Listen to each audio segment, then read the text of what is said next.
of whom are glitching with the memory stuck on pause, and half have zero fucking clue just who they are or why they're here.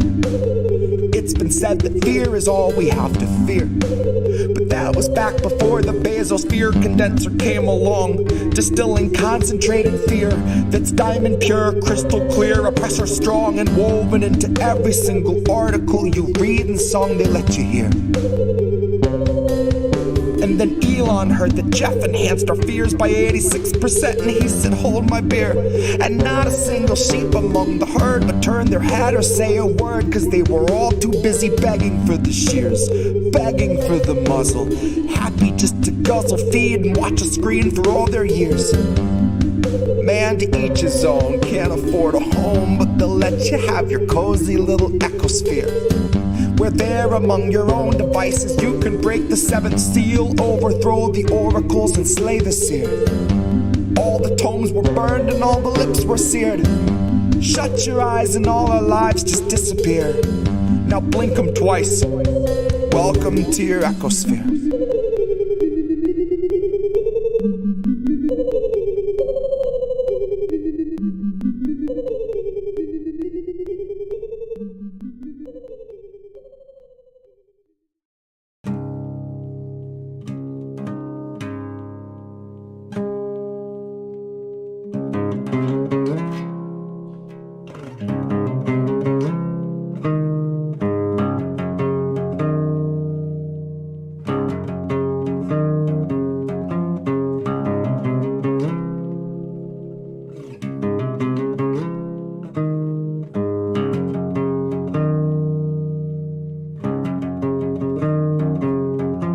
Legend says that Hercules swept Cerberus right off his feet and effortlessly set him down softly as a songbird. Atlas kept the world upon his back and every day wondered whether he could stand it any longer. And Tara Reid came out to say the man they tried to label the messiah of morality was really just another rapist. And I don't intend to hesitate when asked who was the stronger. Tara, like Assange, knew that carrying the truth would be the hardest labor. Tara knew that her assailant wasn't gonna make us any safer, and knew he's just the type of man to hand a decent foreign leader US printed walking papers, and knew he'd be relentless and aggressive in the war he'd wage upon her very character, that his attempts to weaken and degrade and embarrass her would be her only compensation. But I strongly doubt that anyone could ever have foreseen the stream of hate that came from quote-unquote progressives and the self-styled titans of survivor advocation. So if you really think there's something to be gained out of sharing your pain with the world, you are sorely mistaken. The Biden team just dragged their feet addressing Tara's allegations. Until they had a decent list of smears, then they aired them out on every station. And it turns out no one wants to hear the truth of who they praised as being worthy of such bloated liberal celebration. That no one wants to really know the person they've so valiantly defended, even when it meant they had to gloat and shit all over someone braver than they'd be if given the occasion. Now cue the faceless comment squad invasion. Cue those fuckers crawling out the woodwork to come analyze the way you wore your hair and what you wear. Like your appearance waives your rights, or that somehow you're the reason for your situation. Somehow they've decided you should bear responsibility for what such monstrous men insist on doing. Somehow they're deluded by the empty, hypocritical, and useless fucking platitudes that bastard keeps on spewing. And I think it's very telling that the best of their excuses when they try to come and justify our president's abuses is a hearty butt Trump. In which case I'll remind you that you never saw the news attempt to sell us Donald Trump like he was morally upstanding or a decent human. But when Joe says something bigoted or ogles someone's little kid, CNN says, isn't this refreshing? Biden's like a mix of JFK and FDR with all the finer parts of Harry Truman. Christ, I know that they don't think that we're the brightest, but at least pretend we got a couple lumens. Ask yourself if you have ever questioned what they fed you, or do you just shut your eyes and then consume it? And now ask yourself if you ate every one of Biden's lies under guise of harm reduction and the promise of a slight improvement.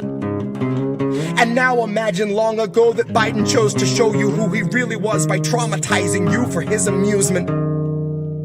Now imagine that you watched him touch a Bible with those filthy hands, and then assume the power of the highest seat in all the land, of knowing your attacker wields a global coalition born of 3-letter agencies who'll make a life's mission out of trying to discredit you through lies, damn lies, and collusion. Big tech is never gonna separate from our surveillance state. Fuck's sakes, they're just a breath away from total fusion. So there will come a time where even if you see the light, your voice will never reach the sky through all the bots and all the noise pollution. So trust us when we tell you that the masking of abuses is perhaps this country's oldest institution. And I know nothing nobler than facing it in honor of the truth when you know that the people holding power have been neutralizing truth since there was wet ink on the Constitution. So know that Tara's truth is something crucial to the movement. And if you see yourself a partner to the revolution, help this country see through all the baseless propaganda through the crux of Joe's illusions. And recognize that Tara Reade gave everything she had so she could tell us what the truth is. Recognize the decent thing to do when someone bares their soul and shows their bruises is not to ask for context or offer up your own solutions. Your job is just to listen with an honest mind and put yourself on Tara's side a moment so you understand the path she chooses. That there is no instant fame worth the dragging of your name. And if that's what you think, you've a lot to learn about the kind of facts the mob can handle and the kind that it refuses. You've a lot to learn about the news and all its many uses. Guess you've yet to learn the truth the news will serve as fruit from which they've squeezed out all the juices. And we all eat the husk and just pretend it's full of nutrients and isn't really useless. But the jaws of our ability to yield accountability are absolutely toothless.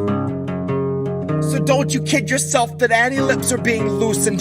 They won't ever tell us where the bodies are or show us where the proof is. It's on you to recognize the lechery our president so regularly oozes. It's on you to muster up some honesty and ask yourself how Biden won your trust, but it's America that loses. Open up your eyes and learn to recognize the bruises. Open up your eyes and learn to recognize the bruises.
Perfect time for you to burn the bridge to self-forgiveness. Now's the chance, take a stand, stay your hand before you cast another vote for corporate interest. Another vote that chokes your hopes of owning your own home or opening a business. They love to say their hands were tied, the stars just weren't aligned for them to get their votes in line to see their promises delivered. But they killed it in an instant. Bills don't die by accident, they're all assassinated on behalf of the congressionally kismet. By some lobbyists who see themselves as agents of clandestine fate, not fences in a prison. Dealing in the stolen goods of sleeping slaves and trading on the futures of their children. Betting on a spread of daily dead where every grave's creating profit by the millions. For some fascists lurking in the wings and all of their affiliates. And every Etna demigod our senators conduct their darkest dealings with. It really gets impossible to document or fingerprint, cause it isn't just a pattern of corruption, it's the very fabric making up the structure of the system that we're living in. So dash your hopes and down a margarita goes. You box the shadows, take a little nap, and then you get back in and swing again. But if the margarita made you sick, you probably wouldn't take a drink again. So if you're voting either party, honey, think again.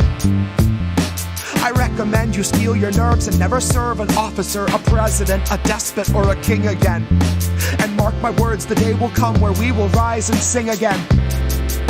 And if voting makes you sick, well, no one's forcing you to drink again. I didn't have to wait for long. I never had to change a song. I just sing it like a raised alarm. Smile when you say I'm wrong. I can't even fade the song. Can't fake while you play the charms. And I don't know the page you're on, but this is where you say you're wrong. This is where you finally admit you weren't ignorant. You boldly voted Joe like an informed and blissful idiot. You chose to blur the parts of Biden you don't find the prettiest. Now you choose uplifting news and filter out the grittiest. But the truth is something coarse enough that even when it's hidden, it's apparent when you feel it on your fingertips. I know it's hard to deal with from a distance, and up close the truth is hideous. But there's just no getting rid of it. You've gotta let it enter it. Just worries at your skin in every moment, loud or intimate. But shake it off, for fuck's sakes. You don't have to celebrate or be so proud of progress by imaginary increments. You don't have to heap such constant praise on fucking villains, like they're stillborn promises or honestly just isolated incidents, and not the product of the principle of privilege. Not intentional eugenics just by any other synonym, covered up with desperate clusterfucks of rosy images, labeled plain by any other name except for what the fucking image is. So once you stare the page down enough, you'll spot the difference. That one is red and one is blue, and that's the only truth, because neither one delivers on that promise of deliverance.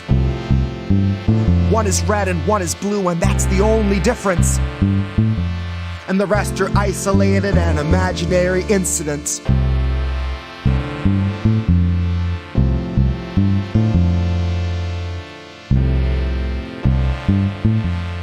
One is red, one is blue, and that's the only difference. I didn't have to wait for long. I never had to change a song. I just sing it like a raised alarm. Smile when you say I'm wrong. I can't even fade the song. Can't fake while you play the charms. And I don't know the page we're on, but this is where you say you're wrong. Hello, somebody desperate. Hello, somebody gullible. Hello, anyone left who can swallow the bait, who ain't already rocking a stomachful. Maybe they knew and they ate it the same, cause there's no other way to assure that their stomach's full. Maybe they just know that they love the taste, so they'll put it away by the shovelful. So hello to somebody trying to feed us the light blue shit like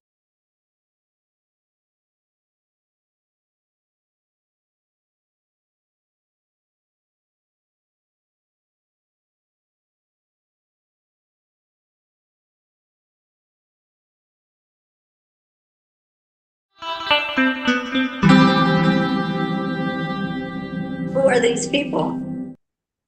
What's up, everybody?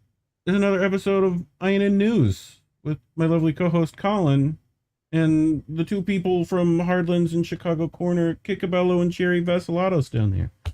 What's up, fam? Cheers and salutations. Smoke them if you got them.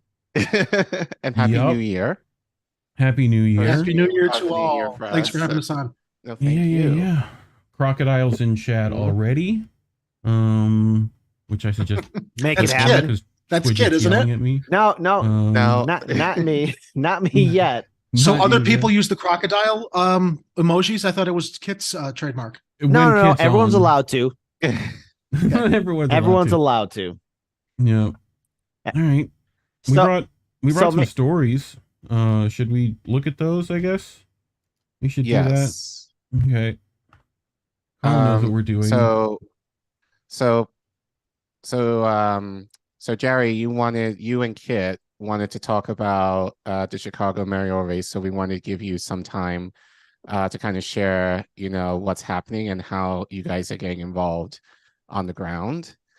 And Well, then Where do we begin? Yeah. Speaking of clowns like the Joker, we like to refer to the Chicago mayoral race as the Chicago mayoral clown car. Because as you can see, we got 1, 2, 3, 4, 5, 6, 7, 8. 8 candidates bundling into that clown car. I don't know any other city that has as many candidates as Chicago routinely has, vying for that top spot in the 5th floor down at City Hall. And what a cast of characters we have. Why?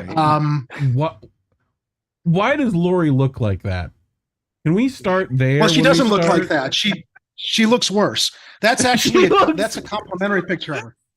Oh. She looks like she really does. Her Like hair now Beetlejuice. really does look like Beetlejuice. She's haggard, man. The job has politics always adds years to politicians, right? Yeah. And she's showing it now. Yeah. Yeah. Oh my god. So we also got. We're going to talk about Frost, right?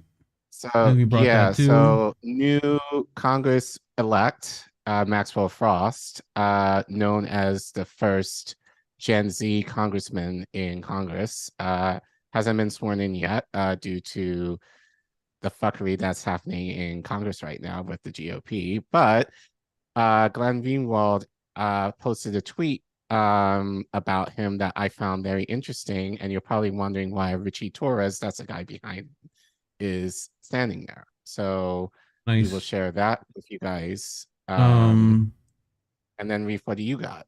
I got some stuff on Joe Biden messing with an attorney that called out Virgin Island stuff with Epstein.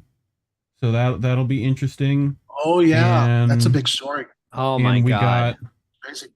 $858 billion to Is that the Department of Defense? yes, pretty much. Yes. Yeah. Yeah. So So so we're going to talk about where that money is actually going to. yes. So, Yeah. and it's not all where you think it's going to go. I Yeah. have a conspiracy theory that it's going to fund research to protect the Earth from an asteroid that's heading towards us, like that movie Deep Impact. It's Because better where than else my could that idea. much money go? I mean, gee. gumball Well, gee, machines is gee. what I think they're putting it in, but that's just me. All I know, I told my friend Jerry, you gotta get busy living or get busy dying. My friend Oh. Kit told me to get busy living and get Andy busy dying. Dufresne, That's my Morgan Freeman. my friend. But anyway, so we Batman. should probably get started here since that's why we have you peeps here. Yeah. So I'll let you take it, So, Colin. Oh. so by my God. request, we asked you, Kit requested to pull up these 2 clips. So, Yep. Jerry, do you want to? So, actually, first of all, can Well- you talk about why is this race? As you mentioned, there's 8 candidates. Why is this so significant that you guys are wanting to take this on, and what is your role, or what do you want your role to be as far as coverage of this race in general? So from my perspective, I actually got involved in last 2 mayoral races. I got involved actually as a media producer for 2 mayoral candidates' campaigns. Dr. Amara Enya, and then subsequently the next mayoral cycle, she ran again, and then she bowed out, and then Alderman Bob Fioretti got into the race, and I acted as media producer for him. I've always felt, because I'm a progressive, the best way to channel my talents as a media producer into politics is to get behind and provide media services for candidates that I felt represented my values. Now, unfortunately, Amara was not everything that we hoped she was. Bob Fioretti, when he finally bowed out, he endorsed Rahm Emanuel because Rahm Emanuel promised to wipe out his campaign debt or write a check to help him wipe out his campaign debt, and Rahm never delivered. So Bob, unfortunately, kind of fell on his sword, and we saw, despite the fact all of these candidates were standing up against Rahm, in the end, were they really? So, I got a little bit burned out, and I got a little bit jaded getting behind candidates that I felt represented my values, but then where I started to see the chinks in the armor. So with great opportunity and gratitude, I got involved with the folks over at Hardlands Media. And they offered me the opportunity to host Chicago Corner and produce stuff there. And as we've been building that channel for the past 2 years with this mayoral cycle, I don't have to get behind one candidate that represents my values. I can cover all of them. And we can cover all of them. We can invite them on the show. We can go out to the mayoral forums to ask questions. We can have aldermanic candidates on the show, which we have. I've already interviewed 2. We've got one coming on next Tuesday. We'll have more after that. We're looking at also exclusively live streaming a mayoral forum being hosted by the People's Response Network to get more eyes on Chicago Corner, but more importantly, to be able to share what's happening and what the candidates represent, good and bad. There are actually a lot of candidates in this race that we saw at the last mayoral forum that Kit and I covered that were in alignment on a lot of important issues like mental health, reopening the mental health clinics that Rahm Emanuel shut down, addressing the infrastructural deficiencies in many of our South and West Side neighborhoods that, Lori Lightfoot, for all of her identity politicking, is a, lesbian woman of color. She's pretty much turned her back on African-American neighborhoods in the South and West Sides. So I see this as a great opportunity, to your question, Collin, that we can put a spotlight on those that are willing to come on our show, as well as cover stories reported on by local media. We read a lot of news stories. We comment on the corruption. We analyze things. And we also have a wonderful component in our show in the live chat where we interact with our viewers to talk about the stories or actually ask questions of the candidates that we have on our show, that we've had on our show to interview. So when we were out at the Copernicus Center, Kit and I, we were the only media entity there that set up a spot an hour before the actual forum that was hosted by Ben Jarofsky and the 38th Ward Democratic Committee. And we were able to corral. Kit was going to the tables and getting the candidates, lining them up so we could put them in our, our area there. And we had quite a scandal with our first interview that Kit covered. Willie Wilson, one of his assistants, decided to try to bribe another candidate into dropping out of the race, Jamal Green, who we're very, very excited about. He's a great candidate. Yeah. And I'll let Kit, you can add what you want to add and then let the interviews speak for themselves. All right. So before we play the interviews, Collin, you asked why this election is so significant to me and to Jerry. Jerry gave his perspective. Spot on. I have to agree with it. My perspective in looking at the significance of this city election. And look, I get that a lot of people are burnt out by electoral politics. Right. I'm not here to change people's minds, but at least here in Chicago, the reason why this election is important is because I personally feel that this city cannot survive another 4 years under the incompetence, thin-skinned, and comedic nature of Lori Lightfoot. She has proven that all she brings is disorder, chaos, corruption, abuse of power, and ignoring the working class people. She has allowed environmental racism to still continue on as industrial facilities are still polluting the South and West Side neighborhoods. There is lead in our drinking water. Hypersegregation is still happening in our city. Yes, Chicago is segregated, but we got something more special. It's called hyper-segregation. You also have large real estate developers moving in, buying in large pieces of property and land, displacing families that have been living here for generations. I recently found out that my great-grandfather was born in Chicago in 1890. My roots go deep. There are families who have been here longer than mine who are being displaced. There's also unchecked police corruption and police brutality. Political corruption is still happening. The reason why I'm covering this election and why I'm promoting in Hard Lens Media, and I'm also promoting for people to go to Chicago Corner and subscribe to Chicago Corner and help Chicago Corner on Patreon and so much more, is because the voter turnout in 2019 was the lowest it's ever been. And just so all of you understand the bigger picture for your viewing audience, Lightfoot won the election by a landslide, but it was the lowest voter turnout. There are many 30% of Chicagoans came out, which meant only 15% of Chicagoans voted her into office. Right. And by the way, 100% population. And by the way, folks, look, again, voter turnout's key. And I feel at this point, and this is not me trying to be disingenuous. It's not me saying lesser of two evils. I'm saying anybody but Lightfoot. I'm hoping that in the primary, it's two candidates and none of them are Lightfoot. We cannot afford a Lightfoot second term. And just so you know, when we covered this event at the Copernicus Center, Jerry was doing a fantastic job moderating the entire live stream, getting it set up. I told Jerry, hey, I'm going to start posting some pictures so we can get them on the Chicago Corner and Heartland's Media Instagram page. And I walked out, taking some photos of the empty booths. We interviewed 6 out of the 8 mayoral candidates. The other 2 couldn't interview us because, unfortunately, it's not because they didn't want to. It's because of traffic. And there was a lot tight schedule. So there you go. But I noticed a table getting set up. It was Lightfoot's campaign. And as I'm taking photos, I take photos of Lightfoot's table. And I said, excuse me, is the mayor going to show up here? They said no. And again, at the Copernicus Center, Lightfoot and Chuy Garcia did not attend. And that was really shocking.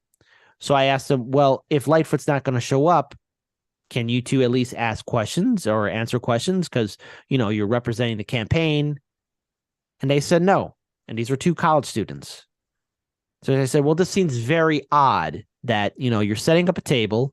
The candidate's not here. You can't answer any questions to the press. And you're showing up here just as the debate is 30 minutes in.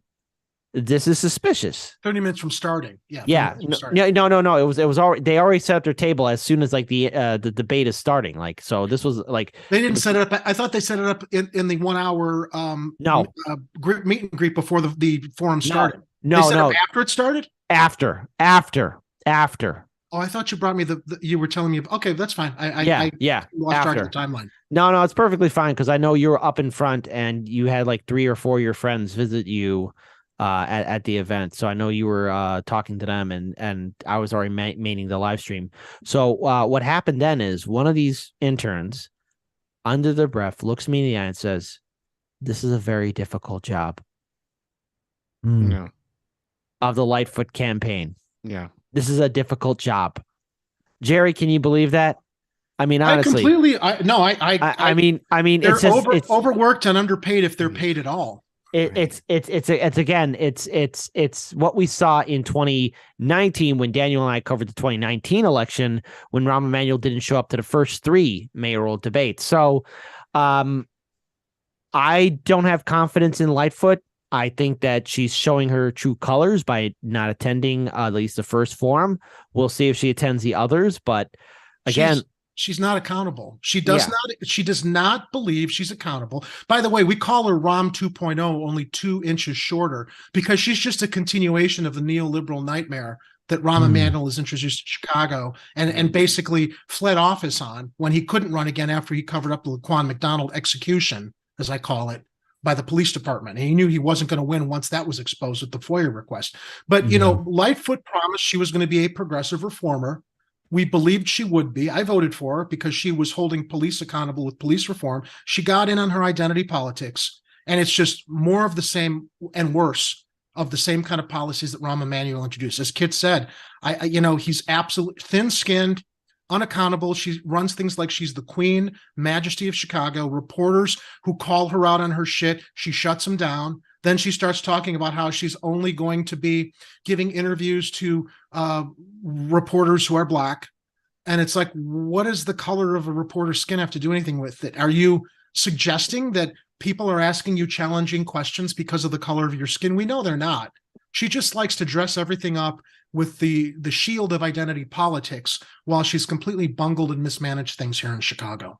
True. And I also think that, Chuy Garcia is another one. He ran for Congress, right? The Chicago Teachers Union asked him to step up and represent their interests as a progressive candidate. He didn't have, he asked them if they could wait. They said, no, we need to get stuff going now. So they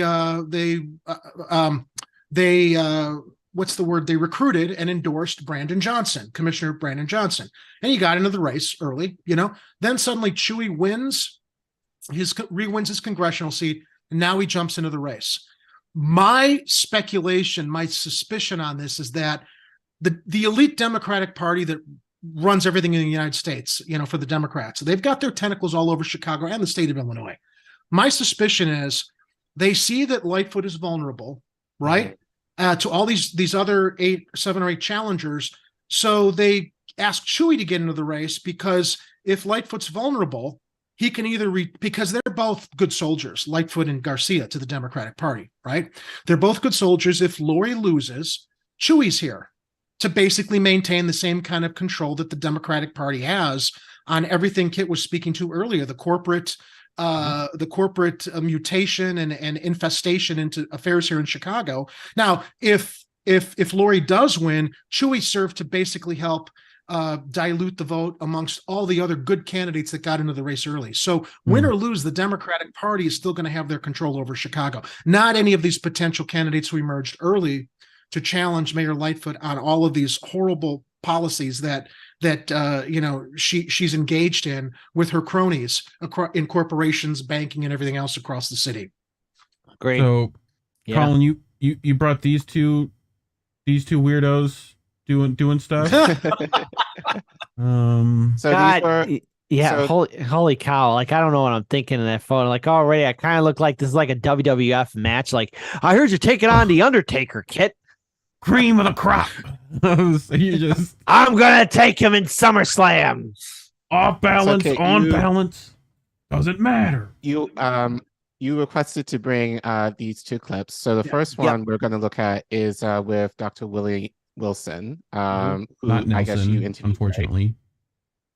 Right? And by the way, really quickly, Willie Wilson's corrupt campaign colleague who was trying to bribe the Green campaign, his name is Hendon. Kit, I mean, I know you said Henderson, but just so people know, it's Ricky Hendon. Yeah, that's Ricky Hendon. I realized that too. Like that. Now I realize. Hey, look, folks, I'm only human. That's right. No, you are. I mean, I just wanted to clarify in case people. And then when I talked to Jamal afterwards, we did. I was pronouncing it, so it's okay. I mean, there was a lot to juggle there, and a lot of players in this mayoral clown car we call Chicago. Exactly. Right. So let's play it for the people, so you guys can see my interview with Willie Wilson. And again, 10 out of 10. I think he's my favorite person I've interviewed for Heartlands Media and Chicago Corner. I'll take that to my grave. Willie Wilson's right now #1. Right. He's a character. We call him Mushmouth Wilson because he's. Oh, go ahead. Well, you'll see why we call him Mushmouth Wilson. Okay. He is going to interview Dr. Wilson, and stand by. I think we got a lot of good stuff coming to you, and here you go. All right. I am honored to at least introduce our first guest. He's running for mayor. This is the second mayoral run that he's running for. First time we saw him was in 2019 on the Heartlands Media Channel. I'm proud to introduce none other than Dr. Willie Wilson, who will be joining us. And again, folks, please be sure to like, comment, share, and subscribe to Chicago Corner. Dr. Wilson, please, if you may. Dr. Wilson, thank you so much for joining us here at Heartlands Media and Chicago Corner. We appreciate your time. For our viewers and subscribers, what are you hoping to at least take away from this town hall forum, and how are you going to make yourself stand out against the other candidates that are vying for Mayor Lightfoot's position? Well, what we're going to do tonight is we're just going to be ourselves. I'm born down in Louisiana. I'm a sharecropper, 11 sisters and brother, and we work our way up from the bootstrap. I'm just regular people. I'm just going to be myself, and I'm with regular people, and I'm going to stay with regular people, and not going to try to be something that I'm not. Now, in regards to this, it's been reported that Lightfoot will probably not attend this town hall. Will this be a repeat of what we saw in the earlier stages of the 2019 election when Mayor Rahm Emanuel wasn't attending the mayoral debates or town hall forums before he resigned? Are you going to see, do you think history will repeat itself where Lightfoot will be a no-show? I'm surprised she's not necessarily coming here, but when you don't show up, that's a sign of weakness. I think the last time the community voted pretty well for her, and this time she's not really coming herself, and she should be here. I mean, these are citizens of Chicago, and citizens of Chicago should be able to hear your thought. What do you think about where you're going to take the city to? How you going to get the crime down? How you going to lower these taxes? These are important things, And so they should be here to answer the people and try to come up with some answers, how you're going to fix it, and how you're going to make sure you get the morale of our Chicago Police Department and the first responder, like the fire department, things of that nature. And then final question, and this is in regards towards already this election cycle is getting heated up. There's an ongoing fight between you and Jamal Green. And the one thing that a lot of our viewers have been asking, is Ricky Henderson still part of your campaign? Well, on a piece like that, I don't talk about really that because I had nothing to do with that. That's a personal situation between him and Jamal Green. We had nothing to do with that. They've been fighting for the last 4 years since last election. When I found out about it, you guys knew about it as well. That's a situation they need to work out themselves. But not only that, Jamal Green, I got grandkids his age. I'm not going to say anything to hurt him. You know, he'll learn later on. He'll thank me for it. You know, because I got grandkids, and I'm just not going to say nothing to hurt him. He got a future ahead of him.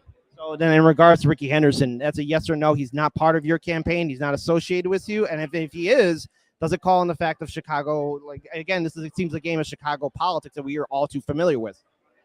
He does petition for me. You know, he does that for me, but he has an independent company. You know, and so I don't try to get involved with his independent, or he don't try to get involved with mine, although I think he realized that feud between him and Lamont is personal. They need to work that out.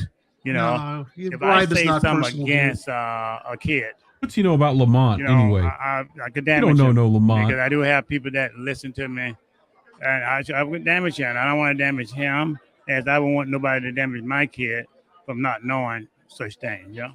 Then in regards to this, I'd like to bring up my colleague, Jerry Vasilatos. This is a project that the viewers of Chicago Corner have been working on. Jerry, I'll give the mic to you. Thank you. So thank you for joining us, Dr. Wilson. So we at Chicago Corner have been compiling a list of issues that are important to all Chicagoans. Framing. And we've kind of irreverently called it our Chicago Corner Manifesto, but it's meant to unite the city from north to south, east to west. So we're asking all candidates we meet here today to very seriously take our list of requests that we feel all mayoral candidates should look at, answer yes or no, add your comments. If you could email it back to us, we'd really like to get all candidates on the record regarding a lot of the issues that our viewers have asked us to pass along to all mayoral candidates. So I'm going to leave this with you. Hope that we hear back from you on it. It's nothing we have to talk about right now, but I'm hoping that we can get some of your thoughts, and you can scan it and email back to us so we can get your thoughts on a lot of these issues that are important to a lot of our viewers across Chicagoland. Well, let me get it to my campaign manager. Let him be in charge of that. I got a debate tonight. I'm not going to be concerned about filling this out. No, this is not. I don't expect you to do this tonight. This is for you to take with you. This is basically homework for all the candidates. I don't need it right now. We just wanted to make sure that you got it, so that you can respond to us, because we really do feel a lot of these issues are very, very important. And we do hope the candidates are responsive to what our viewers across Chicago are hoping to get from a lot of our mayoral candidates across the city. Well, you can rest assured I'm going to be and concerned about all citizens of Chicago. Chicago is too divided right now. It's too segregated. We need a coalition of white, black, Latina, Asian American, other American, to bring us together. He's right about that. And that's what we all be about, and that's what we always should be about, all citizens. And pause it for a moment. Pause it for one moment. Right now. This is how he's uniting all of the people in Chicago by giving out $100 gas cards to buy their votes every other month. I mean, the fact that Ricky Hendon is trying to bribe. Well, we've told people, hey, take the gas cards, cash them in. It doesn't mean you got to vote for him.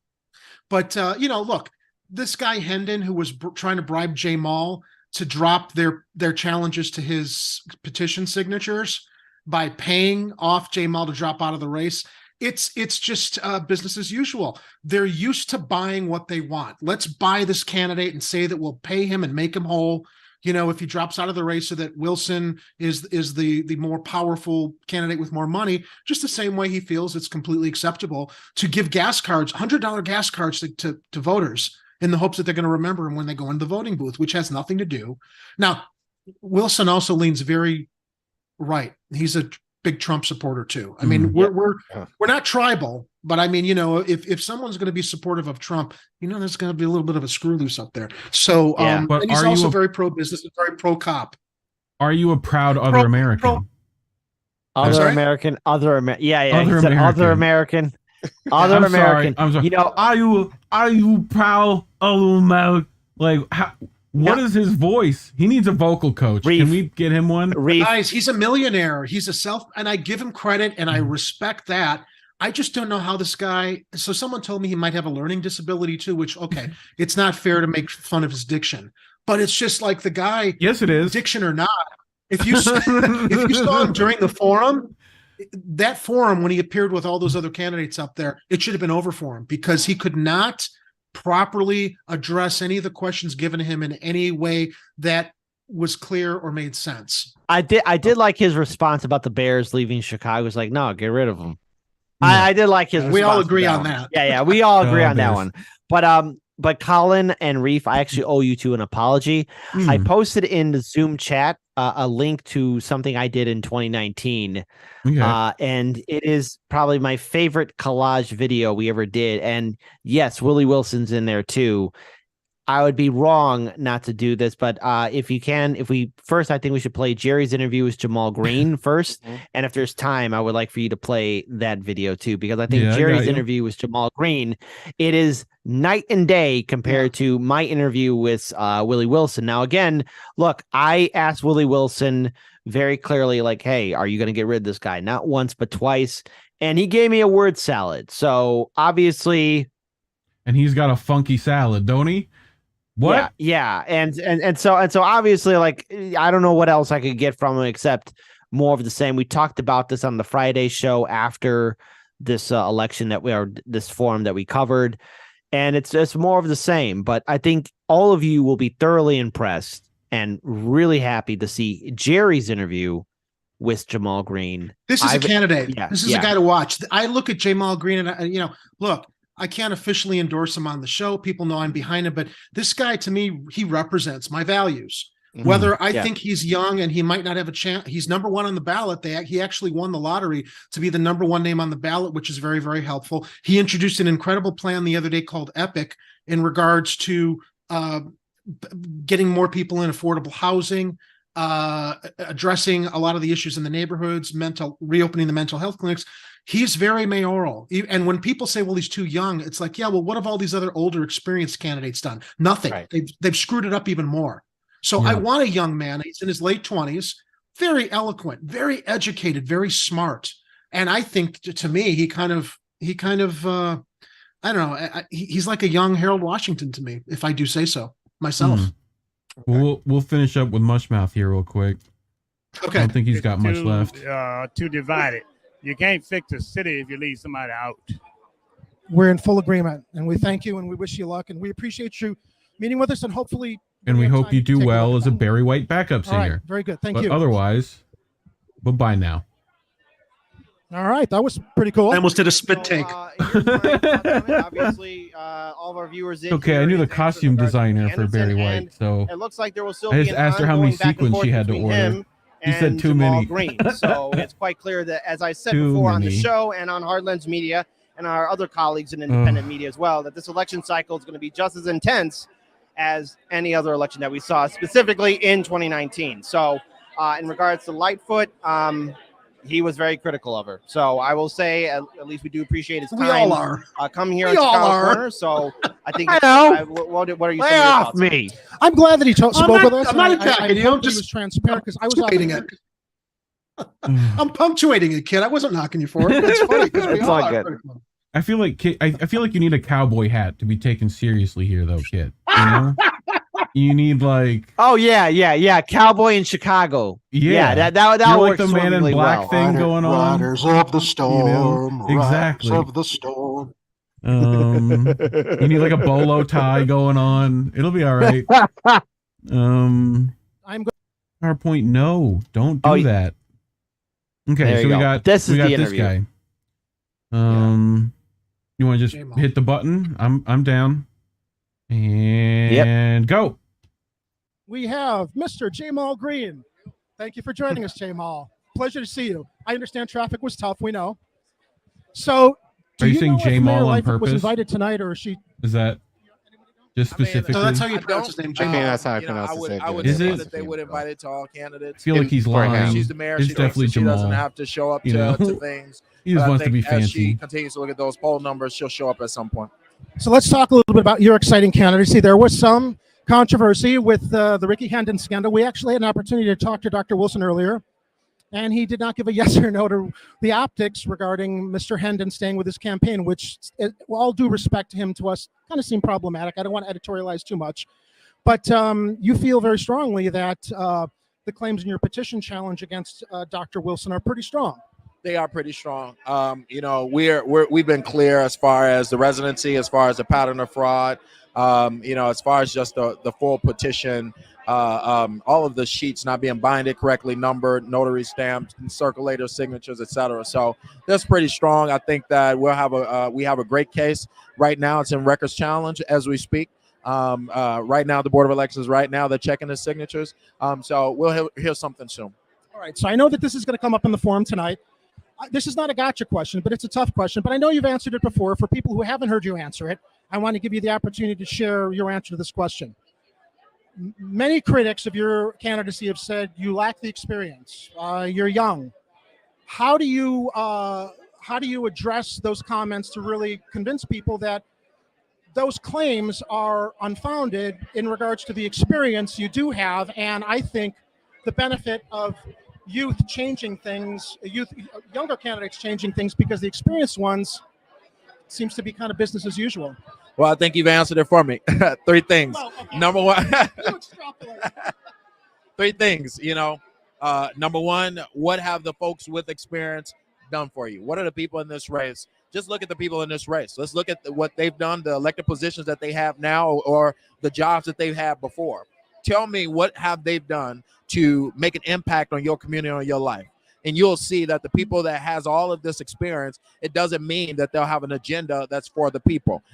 Number two is, I'm not tainted. That is a great thing, right? It is a great thing that you have a candidate that is not tainted, controlled, puppeted around, that has real policies that really benefit the people, and that is 9 times out of 10 gonna keep their promises because they don't have those ties and they're not tainted by old seats. And number three, yes, I'm young, right? But when you talk about the experience, talk about the experience that I do have. The experience that I do have is in the community, whether that was on behalf of Laquan McDonald, on behalf of young people throughout this city, fighting on behalf of businesses to keep them open or get them back open after they were looted, raising $250,000, forcing Chase Bank, fighting the largest bank in the world, forcing them to give back $1 billion to the South and West Sides. When you talk about the experience, I don't care what it is, housing, violence, mental health, every different issue we can go down the line. I can show you how I've been on the front lines fighting for that without the title. And I think that experience with the people, fighting for the people, matters more than experience in government being corrupt. So let's talk about banking, because you have been at the forefront of an initiative to provide affordable housing for people across all Chicago communities. And you kind of addressed this at your press conference at the petition drop-off. But for our viewers that don't understand the concept of the benefits of a public bank and how it could help Chicago's, not only their economy, but perhaps also help the crushing deficit and our budget shortfalls we're always dealing with. Can you, I know it's a complicated subject, but as Reader's Digest as you can, tell our audience why you're proposing this, why you're so much in support of it, and what those benefits are, so people will perhaps expect the same kind of proposals or support from other candidates. It's so important. Yeah, it's so important for the city to have a public bank. I mean, we're in the city of in a situation where we need our own economic engine to be able to invest back into communities, and we've been leveraging billions of dollars. I mean, putting billions of dollars in these banks that the bank has been leveraging for their benefit, and investing in private prisons, investing in immigration detention centers, investing in fossil fuel industries. And then you look back and you say, hey, what is their numbers when it comes to mortgages on the South and West Sides? 1%, 2% in 6 years compared to the rest of the city of Chicago. So they're also redlining communities, and they're not our partners in rebuilding the city. If we have our own bank, a Bank of Chicago, where we have a 9-member board, 3 put forth by the city council, 3 put forth by the mayor, 3 as elected by the people, that has priority of that puts the priority of money out, whether it is mortgages, whether it is income-based housing development, whether it's small business development. And then when that happens, the profit that comes back from that bank goes right back to city services. It's not investing in the prisons, it's investing back in the people. So that is whether it's paying down our pension crisis, right? Or whether it is being another stream of funding for our underfunded schools. It's up to us on where we want the excess of revenue to go back to, instead of leaving it with the banks and we're not getting anything. It just makes the most sense. It makes too much sense, which is why it seems all of our political leaders who are connected with crony associates are not really focusing on it. Any new exciting developments in your campaign that we haven't heard about? Because look, you've been leaps and bounds. You got #1 on the ballot, which is very, very helpful. I mean, look, you got a great candidacy, but being up at the top there, people are paying attention to what we're doing, trying to promote candidates. Any other news from your campaign you want to share? Well, not yet, but we got some exciting news over this next week on how we're going to really increase the voter turnout. And so I'm excited. Our team is doing well. I love being looked at as the underdog candidate because somehow the underdogs always win. You heard it here first. So I don't know. Hopefully you've heard about this, but if not, Jamal, really quick question. So we have what we call on our show the Chicago Corner Manifesto. This is, you've heard about it. So this is basically important issues, and I would imagine you probably align with almost everything, if not everything on this list. So we're asking all candidates we speak with, not tonight, but if you could take this with you, it's a little bit of homework. Fill it out, review what you agree with, what you have comments on, email me back at jerry@chicagocorner.tv. And obviously we want to have you on the show again, but we're trying to get candidates feedback on what the other issues are coming from the people across the city of Chicago that you might not know about to address so we can talk about it. So that's your homework, sir. No problem. It's a pleasure to see you. All right, take care. All right, at least fantastic he sounds like he's got something. He's got things that he wants to do. He's got his shit together. He's got his shit together. He's got a plan. Yeah. If we say ballot initiatives one more time, Roger Meadows shows up, so we have to be careful. Shit, I said it. God. Ballot initiatives. Ballot initiatives. That's right. That man filled my DMs with ballot initiatives. What? But hell yeah, no. Him. Roger Meadows is a. But did he tip $2 for it? Oh, definitely multiple. Yes. So shout out to Roger Meadows, who does a lot of great work. But so folks, look, those two videos, those two interviews that I picked show what I think is a major issue here in Chicago, and that is you have Jamal Green on one spectrum that's calling for public banks, social projects, social work, and brand new ideas. Yes, thank you, Jerry, for that, about helping out the people of Chicago.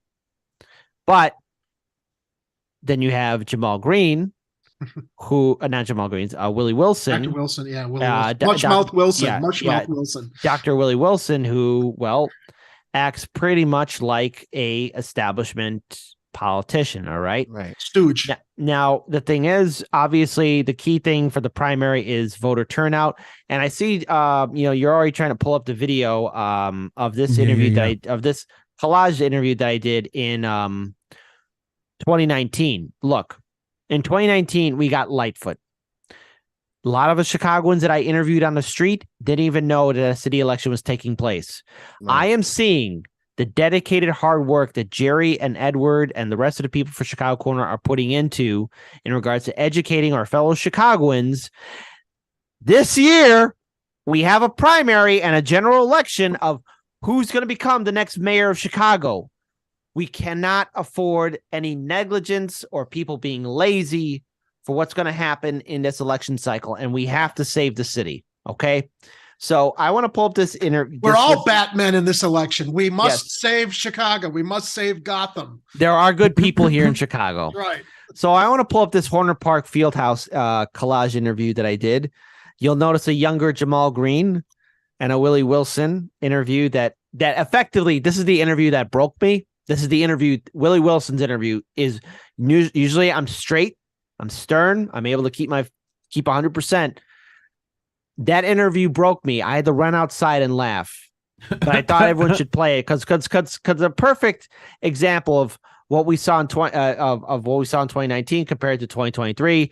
But everyone take it easy on me because I didn't have my beard or my long hair back then. We're gonna look at Baby Evil Kit. Kit wasn't here Baby yet. Kit. No. Yeah. On July 25th, 2018, a mayoral candidate forum was held at Horner Park on Chicago's north side of the city. 9 candidates showed, except for one. Mayor Rahm Emanuel. Yet again, Mayor Rahm Emanuel is not here. Again, he's not really participating in any of these forums or debates, as well as previous other forums. What kind of statement do you want to make? What is your response for Mayor Emanuel's lack of participating in these forums and debates? This debate here? Well, if I had been in his shoes, I wouldn't have came either. because he's not like. Well, he's not participating because he doesn't have a good story to tell, and he tries to avoid any opportunity to appear at somewhere where he could possibly get booed. Look, I think his absence from this incredibly important conversation that's happening all Lightfoot. over the city speaks volumes about what he cares about and what he doesn't care about. He's not going to do anything he's not forced to do. That That's the nature Napoleon of the man. complex. I mean, it fits his pattern. I mean, what's my statement on his lack of participation in any democratic exercise? Well, I have nothing to say to the mayor. I mean, he's going to do what he's going to do. I mean, I don't have anything to say. He's the incumbent. He has the right to. He's going to definitely have to be a part of it once we're on the ballot. I think it's really inappropriate for him to not participate in these forums. I think it's something that people should be aware of, in the sense of you have candidates out there putting themselves out. We're going to say things that might be agreed upon or might not be agreed upon, but we have to convey our message to the citizens of Chicago. And if somebody's not willing to do that, then they shouldn't be eligible to run for mayor. If you want to be the mayor of this great city, you've got to get out there. You've got to meet people. You've got to listen to them. And you've got to demonstrate a level of compassion and empathy for the day-to-day struggles of everyday Chicagoans. And the fact that he won't come out in public in these kinds of forums and interact with the citizens, to me, is disqualifying. He gets the office. Pause it for a second. Pause it for a second. Pause it. Now, keep in mind, she didn't come out to the mayoral forum we covered, but the next day, she had her own forum with her big Lori Lightfoot banner on the stage with Mary Trump, who was Trump's cousin, and somebody else. And you know what they called it? I'm not joking, you guys. It was the Safe Space Forum for women in politics to share their platforms and their ideas focused on Lori Lightfoot's campaign. It was an echo chamber is what it was. A tone-deaf echo chamber. There she is in that video talking about how the mayors have to come out and be accountable. But then the night after she's invited to a forum and she's got the empty table there that Kid took pictures of, she's doing her own fucking thing to control the message. I don't want you guys to get YouTube strikes. We're past 30 seconds. We're good. Okay. Yeah. But by the way, folks, look, I mean, Safe Space Forum. Let me let y'all on a little secret. Life is not a liberal arts college campus, okay? Life is brutal. You're going to be running into mean, brutal people. You got to get ready to take the hits and deal with them, okay? You can't hide forever. Do that again, Reef. The hoes be knowing. They do be knowing. The hoes be knowing. The hoes be knowing. Thank you, Anna Banana. Banana. PR has very controlled press events. If it's not controlled, he's not there. He's never going to show up to something like this. He needs a control. He's using his playbook. He needs it The weird one is he needs paid Jamal, applauders. But once the debate's but who has happening, got to I think lean in, we'll be able and to kids expose gotta Ron for who he use is. the microphone to get distance. Close up. This is it. Close This down. is it. This is the interview that broke me. Okay, economic equality is not there in fairness. I would look. Something wrong with him mentally. You gotta have something wrong with you, serious wrong with you mentally. I'm not for sure. I think we need he need to be in that. Got some problem with him mentally, dude. All of these would be great soundboard parts for us. No. He was like, look, there's something wrong with some.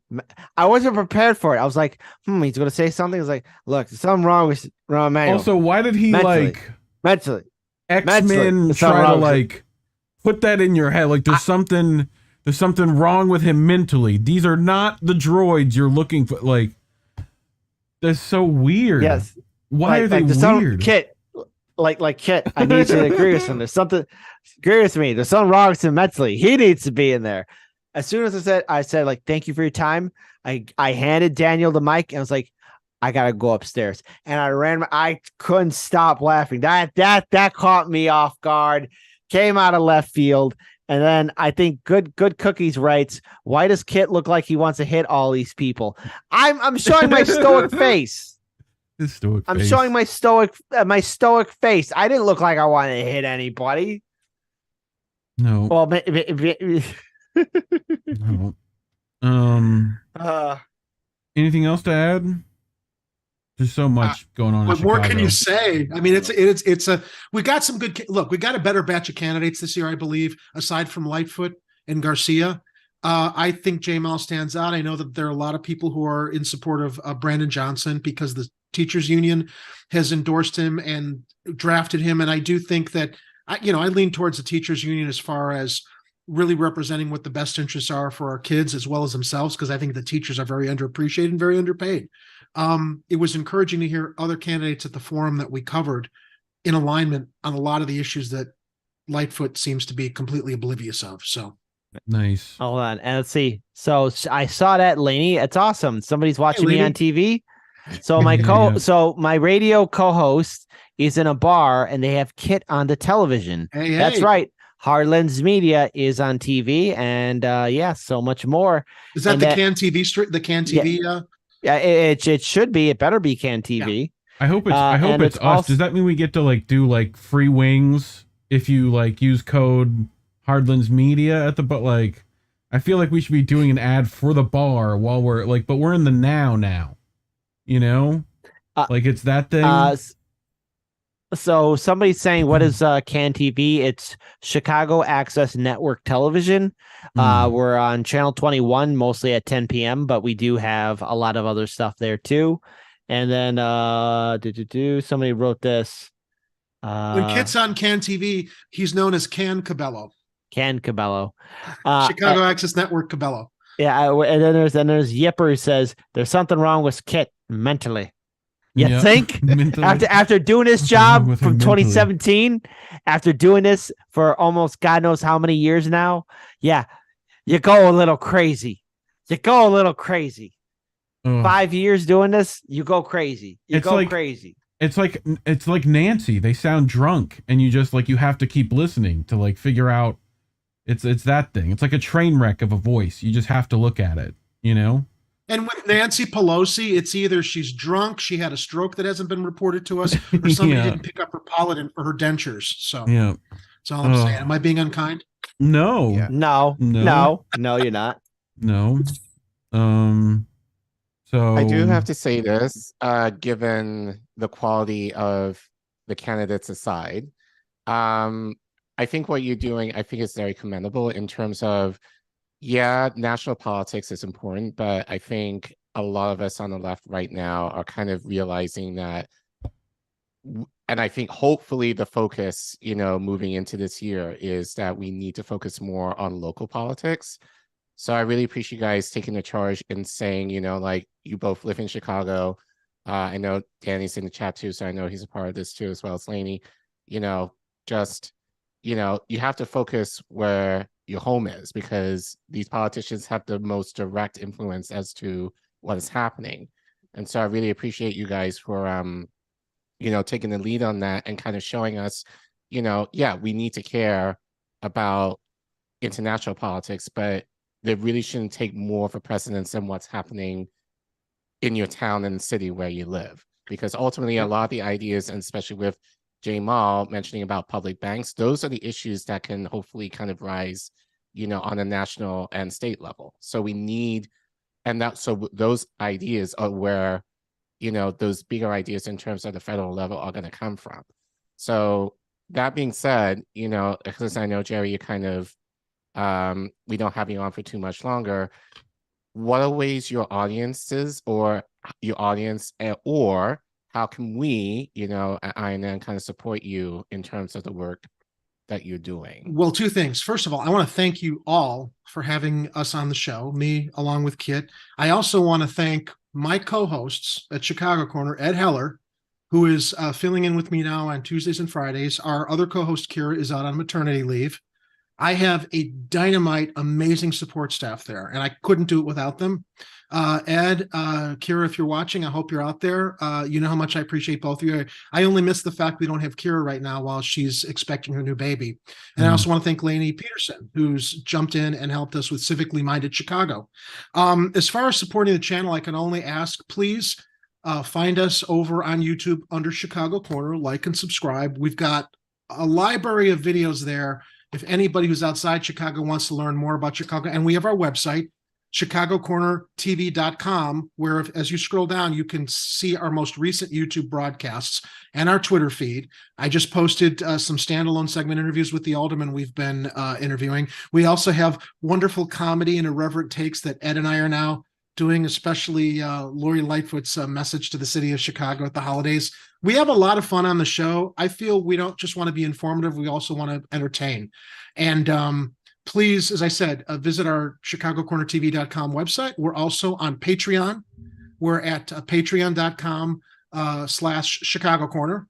We are also live streaming on Rockfin. The best thing you can do to help us is to like, subscribe. If you can afford $5 a month to help us with our expenses, because as we go into the field to cover live events that we want to cover, we do need to potentially hire freelancers to help us round out our crews to basically provide what I'd like to have high production value, polished video for everything we do at the channel. So follow us on Twitter, Chicago Corner TV. We're on Facebook. We live stream all of our broadcasts at YouTube, Rockfin, through Facebook and through Twitter when we're live, Tuesdays and Fridays at 7:30 p.m. So please join the party in Chicago.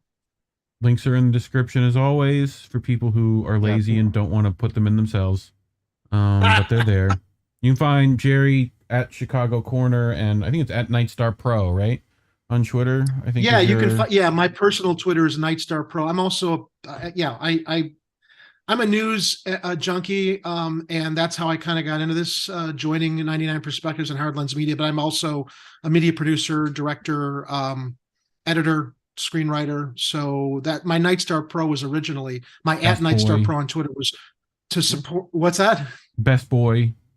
Best Boy, yeah. Crime fighter, the key social media crime fighter. Well, what I want to say about Jerry, for those you don't know, Jerry's been working his rear end off for Chicago Corner. For those you don't know, we did a phenomenal overhaul of getting like toys and food on Christmas, before Christmas Eve. And while the frost and deep freeze was preventing some people from showing up, we collected about 144 pounds of canned food that will be turned into 120 nutritious meals for people that need it. We brought in a great haul of toys. For those of you who don't know as well, that again, look, Chicago Corner, it is a YouTube channel that we started from Hard Lens Media that is dedicated to cover Chicago stories, because I feel, and Jerry and the entire team there has shown to me, that Chicago is a front and center city that deserves the attention, because if we can win against the corruption here, it is a turning point in the battle for citizens all across this country to get true representation, not only at the local level, but the state and federal. But we got to win here. And the only way we're going to do that is through local media. And the only way we could do that is through independent local media. And you know what? You're going to hear it on the ground first from Chicago Corner. And for those of you who don't know, Jerry Vasilatos is, again, a phenomenal director and producer. And be sure to check out some, Jerry, I'm sorry, I'm going to give you a shout out here on this one, buddy. But your film Solstice and your other work has been getting a lot of awards. So if you're not following Jerry Vasilatos on Twitter, you better do it. All right. If you don't got it, get it. If you don't get it, go figure it out. Or I'm going to have to. There you go. Appreciate that, Kit. Thank The you. Chicago mob You can is also going to come find after me you. Yeah, you can also find my I'm at jerryvasilatos.com is my personal website. You can also see what my production company Nightstar is up to at nightstar.com, which is NITESTAR.com. And on that note, I will be going to Sundance at the end of the month regarding a feature film project. I'm hoping to direct if we can schmooze and network with the right people there, but I'm very excited. It's a project I've been developing for a while. It seems like there's some light at the end of the tunnel, and I just hope it's not an oncoming train, is how I always like to put it. I'm remaining pessimistically optimistic and optimistically pessimistic on the success that we might see. So hopefully thank you, it Kit, doesn't for that. cost you another arm and a leg, is pretty much what you're saying. Yeah, the first movie. Yeah. So really quick side note, I love to joke about that. I used a personal injury settlement from losing my leg to finance my first movie. And I do not recommend anybody finance their first movie that way. But I do like to joke. Some people's movies cost them an arm and a leg. Mine just cost a leg. So there you go. You just got to go like Ash versus Evil Dead with it and put a boomstick on there and you're good to go, you know? Dude, yeah. Or he's Planet Zombie. That was not it wasn't directed by Quentin Tarantino, but it was he did guest star in it. Yeah, the Grindhouse film. It had the machine gun on the leg. Oh yeah, it was. Oh, that actress. What was her like name? The chainsaw leg. I've seen that one too. Yeah, that one's good. She was the one who actually came out. Wasn't she the one who was talking about all the horrible trafficking and stuff in Hollywood? She was on Charmed. Was that actress? I think who had like the Rose McGowan. Wasn't she the one who had the rifle leg? I think. No, possibly. I don't think so. It wasn't her. Oh, okay, maybe it was Planet Terror. Hold on. Planet Terror. I don't know. Planet Terror. It was Rose McGowan. I know my actresses. Yo. So anyway, I'm once again asking for your financial support. Hit those Patreons down in there for Jerry, but Thanks, otherwise, guys. Good to have you. We'll have you on again for sure. So yeah, love definitely. Yeah, I would love to stick around, but I know that this was Kit's night. I just wanted to pop in and thank you all for also joining us and what we do with Heartlands Media Chicago Corner. Gentlemen, it's been a pleasure, and I will hope to talk to you all soon. Have a good night, Kit. And take care. Thanks, Jerry. Good night. Take care. I gotta switch to 3-person mode. There we go. Damn, I did not know Rose McGowan was in Planet. I thought it was somebody else. I know, crazy. That's right? freaking awesome. That is actually pretty awesome. So, no Sub-Zero, but we got Frost at least. The Kirkland brand Sub-Zero. And by the way, Reef, you have Kit as JB. What? I have it right on the first one. Are these not linked? Jesus Christ.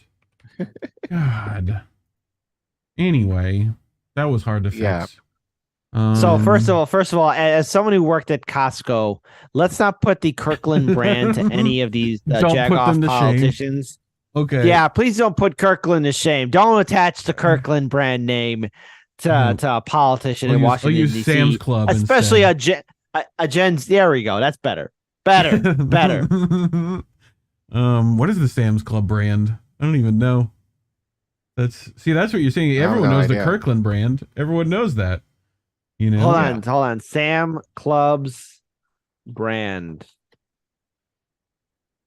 Sam's. What is the Sam Club's brand? Members Mark. What? Okay. No. Okay. What? That's weird. That's like the Kirkland brand of Maker's Mark. That's what that sounds like. What? Anyway. Oh, that sounds so. Members Mark. What are you like? You're urinating on the floor or jerking off on a thing? What? I thought the Members Mark was like 667, something like that, close to it. I don't know. Collin, you got a story. You I do have a story, which unfortunately it's not a happy tale. So most of you by now probably know about Maxwell Frost. You probably have heard him, like mainstream media has noted him as the first Gen Z congressman elect. You probably also heard him in regards to, his apartment troubles, as he cannot secure an apartment in DC because of bad credit. But you may not know, and actually some of you do know, that he has been known or has been talked about in independent media in terms of, going against the Palestinian community. He's based out of Orlando, Florida. Heard about this for a while. Wanted to talk about this story back then, but we decided not to.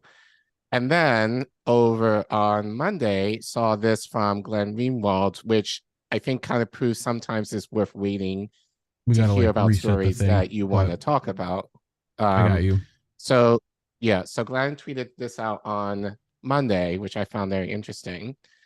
Amazing, but not surprising. New progressive icon Maxwell Frost spent years as a pro-Palestinian activist. To run for Congress, he repudiated and reversed his views on Israel, cheered by Richie Torres and crypto money, enraging local activists. And then Glenn linked this article from the Middle East Eye. I forgot who wrote this, as I pulled it from the reader version. Maybe. Yes. But this article was written in August. And by the way, any articles that we read will be linked in the description below. But this article reads, how Florida progressive Maxwell Frost courted Palestinians, then abandoned them. Maxwell Frost has made national headlines. After winning the highly contested Democratic primary election for Florida's 10th congressional district in August, the 25-year-old progressive now stands a chance of becoming the first Gen Z member of next year's Congress, which he now has.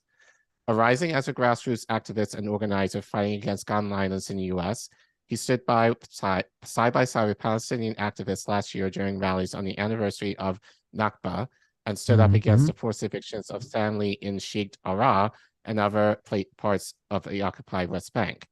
So last year when he fought about running for Congress, Rashad Murak, a Palestinian American and grassroots organizer in the Orlando area, saw no reason not to support him. Maxwell is someone I've known for a few years. We've organized together post-George Floyd in the streets for Black Lives and for a free Palestine, Mubarak told Middle East Eye. Okay, and then next slide. Whoop. Let's go find out. Too. Yeah. There you go. So many young people felt compelled to be a part of his race because of his vocal and bold voice on Palestine, leading many members of the Florida Palestine Network to participate in his initial launch campaign video. Essentially, he built his campaign off our pain and our hope to elect another voice into Congress who advocated for a free Palestine. Frost was embedded in local Palestinian activist circles, and was even in a group chat with all the pro-Palestinian organizers in the Orlando area. He had signed the Palestinian Feminist Pledge, which calls for supporting the Palestinian-led boycott, divestment, and sanctions (BDS) movement, ending military aid to Israel, and rejecting the conflation of anti-Zionism with anti-Semitism. Sounds I'm great. getting a lot of was and had. Yeah. He also signed a similar pledge from the Florida Palestine Network, a local grassroots group of pro-Palestinian advocates that was sent to Congresswoman Val Demings, the lawmaker Frost is now set to replace come November. Yep. A copy of both pledges seen on IMEE showed Frost's name among the signatories. So when the FPN learned of his decision to run for Congress, they were all in support of him. Of course they were. Whoop. I had initially felt great about Maxwell as a candidate. There didn't seem to be any question about his views on Palestine. I was ready to fully support him. He was a grassroots organizer, and he was in the streets with us every single day. Said, can you zoom in a little bit, Reef? Yes. Thank you. Said Lamia Makuldan, an organizer in Florida who was shown in Frost's first campaign video. However, over the course of the next year, Frost began to receive more support on a national scale, as well as an influx of pro-Israel endorsements and corporate money from a crypto pact that was spending heavily against candidates critical of Israel. Several organizers who spoke to Middle East Eye shared their experiences of working for and supporting Frost because of his grassroots beginnings, only to have Frost later come out with a position paper that reneged on many of the promises he made to local activists. Next slide. Yeah. I was absolutely enraged. I marched alongside this guy every single day for months, Makadan said before taking a pause. At a minimum, we had a very high level of camaraderie. He had complete access to Palestinian Americans that can only give him information and experiences and share with him anything he may have needed to know or had doubts about. Murak had been one of the earliest individuals working on Frost's campaign. According to her, Frost came to her when he was considering a run. Mubarak supported him, knowing Frost's strong record of supporting Palestinian rights. He had been present in rallies in the Orlando area and signed multiple pledges on the issue. I actually helped Maxwell build out his campaign from scratch, his kitchen cabinet, which, zoom please. Yep. Which operated as an advisory to the campaign. Wow. I connected him with local and national community leaders, stakeholders, and grassroots organizations across the district, but also across the state of Florida and across the U.S. She also said she helped Frost identify key donors early in the campaign. Frost's kitchen cabinet, which included a Palestinian voice with Murak, would meet on a regular basis to discuss campaign strategy. For Moran al-Dada, a Palestinian American organizer whose family is originally from Gaza, supporting Frost was a no-brainer. Yeah, do they? Yeah. I mean, this is like standard Florida stuff. It seems like, honestly. Okay. What do you mean by that, Reef? Well, it's Florida. AIPAC's gonna come calling eventually. Like, yeah, you know, it's Well, I mean, probably outside of Israel. It's the biggest exodus of, you know, village members is down here. So, you know, like we call them snowbirds. Right. But, you know, so go ahead. in last year's protests, he was literally standing next to me chanting "Free, free Palestine," Dada told MEE. It was refreshing to have this progressive candidate finally here in Florida, and we're going to go hard to support his campaign, and we did. And we did. Next slide. Jeez. Again, folks, sorry, Colin, I don't mean to cut Go you ahead. off here, but look, don't go all in having high hopes and aspirations for these politicians, okay? Yeah. They will crap in your hat, to quote my grandpa, all right? That's what they're going to do. There's no accountability, and the thing is, he probably, maybe at some point, Frost kind of cared. Maybe he did. But something happened, probably when he went to Washington, D.C., he realized, oh, I need an apartment. Oh, this thing costs money. Maybe I should start playing ball. Turns out maybe all the stuff he was saying he didn't believe in, which is why I'm going to say something controversial here. I apologize, but hey, you two can correct me if I'm wrong here. No but apologies needed. All right. So look, in 2016, when Trump became president of the United States, or when Trump was even running in 2016, 2015, 2016, you saw this rise of activists, organizers, community organizers, you know, people saying no more hate and all this other stuff. They would be nothing without Trump. Yeah. All these people who came into power or gained prominence or either that jumped on the hype train of stopping the next Trump, all that stuff they say, all these progressive policy issues and anything else, they're just going along with it to expand their name for clout. They don't believe in it. They don't believe in it. Just like how you got these extreme right wingers who will just do this. Some of their extreme right wing, some of them probably do, but I'm willing to bet a vast majority don't really give a damn. They're just in it for the clout and the money. Does and the Costco sell fundraising clout? and the power? I feel like Costco's got like a deal on clout. Yeah. The Kirkland clout. It's really great, actually. It's very good for the upper body. Nice. There you go. Does wonders for the skin. Well, Kit, I'm sorry to disappoint you, but it seems that Frost kind of capitulated way before he got into well, I'll read on and you'll see what I mean. Oh boy. Zoom in, please. Yep, I got you. Thank you. Things have been going well on the campaign. Support was growing and donations were pouring in. But a few months into last year, Mubarak and the other Palestinian activists began to harbor concerns with several moves made by Frost's campaign. One day, Mubarak noticed that a post on Frost's Instagram of a pro-Palestine rally was removed. When she brought it up to the campaign, the post was republished, but this time it no longer referenced Mubarak. Mubarak reached out to Frost demanding to know why her name was removed from the post, and according to her, Frost said that the Palestinian American's name was taken out because local endorsements had a problem with your advocacy. Yo. Oh, that's dirty. That is dirty. Damn it, Frost, you dirty, dirty bastard. Or it could be because that they were Palestinian. That was the most Yes. to me. Scary, Most likely, scary yeah. Palestinian. They might throw a rock somewhere. God forbid. Yeah. Wow.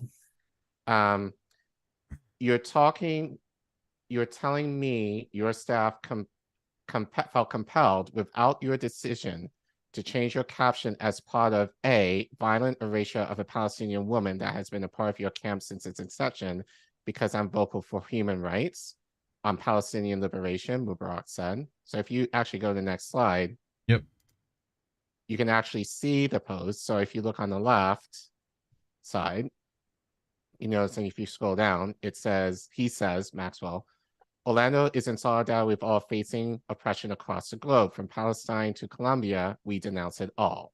So that was the first one. And then the second post, when he reposted it, he puts in Orlando stands for solidarity with Palestine to Colombia. So Notice the difference? Yeah, why was this change? He didn't even change the part that you should have changed if you're worried about it. Yo. Right. A bit shout out to Roshmek for leading the right. So like that was taken out. So it's just mainly the person. So oppression and denouncing it was removed. Yes. Oh, definitely. No, not I'm sorry. This is no. The fact that he changed it, and not only was it him making that order to somebody to change it, but originally for him to remove it, he was hoping no one would notice. Right. Right. Scumbag. Right. But she did, and he'll fit in right in with his new big sister AOC. Oh no, not even AOC. Not even it's probably worse than AOC in a lot of ways, maybe. So if I continue reading. Yes, sir. I can zoom for this one. Here we go. Thank you. Oop. One of the biggest concerns was an endorsement Frost received in March from Richie Torres, the pro-Israel progressive congressman from New York. Yay!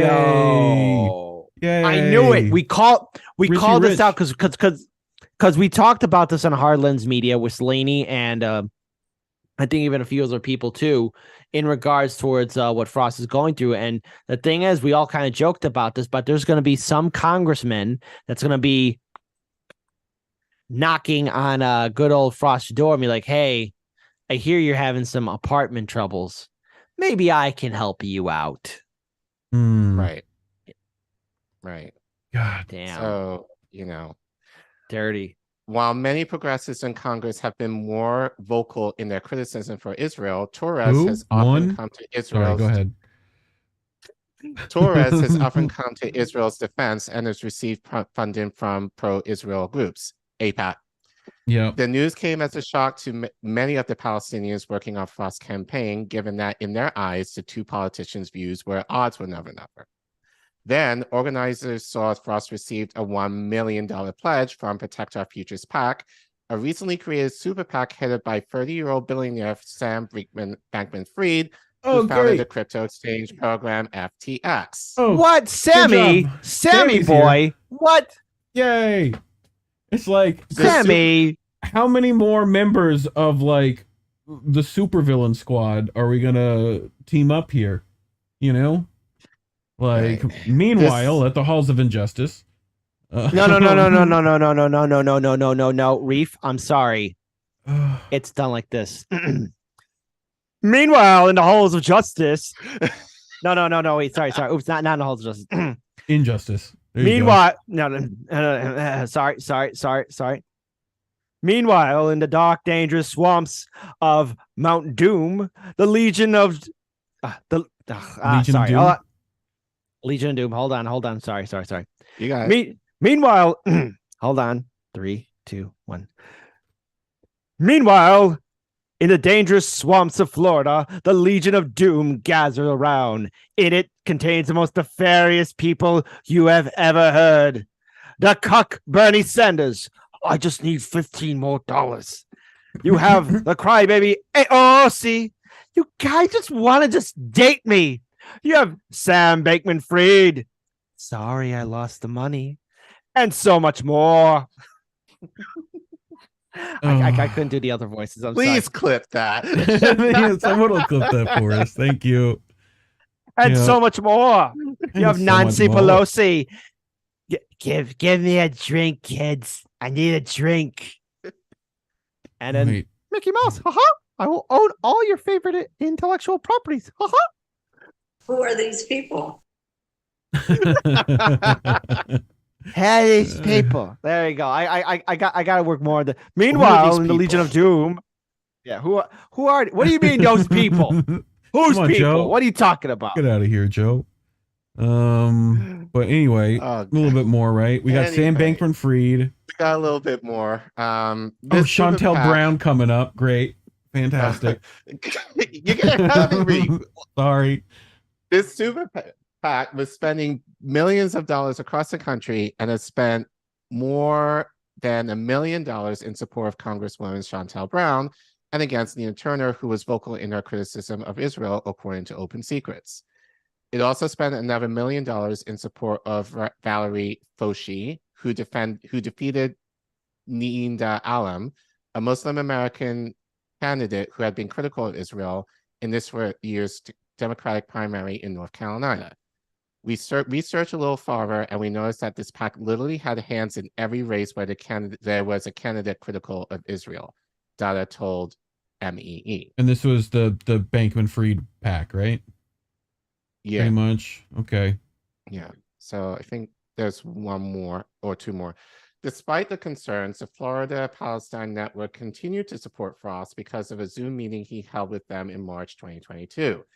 During that meeting, according to multiple people who spoke with MME and publicly stated by the Florida Palestine Network, Frost had verbally reiterated his support for Palestinian rights for the BDS movement and also pledged again to be in support of ending U.S. military aid with Israel.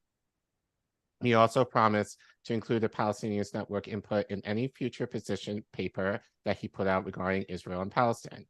A spokesperson for the Frost campaign confirmed to Jewish Insider that the meeting had taken place, but without elaborating, said he did not agree with FBN's accounting of the events. Then just 2 weeks before the date of the primary election and several days after early voting was already underway, an article was published in Jewish Insider with a position paper by Frost on Palestine and Israel and Palestine. No one that spoke with MEE for his story is aware of who created this position paper. According to the spokesman that spoke with Jewish Insider. Jewish Insider, okay. Thank you. Frost spoke with a wide variety of, quote, individuals and organizations as he wrote his position paper, including the pro-Israel group Democratic Majority for Israel.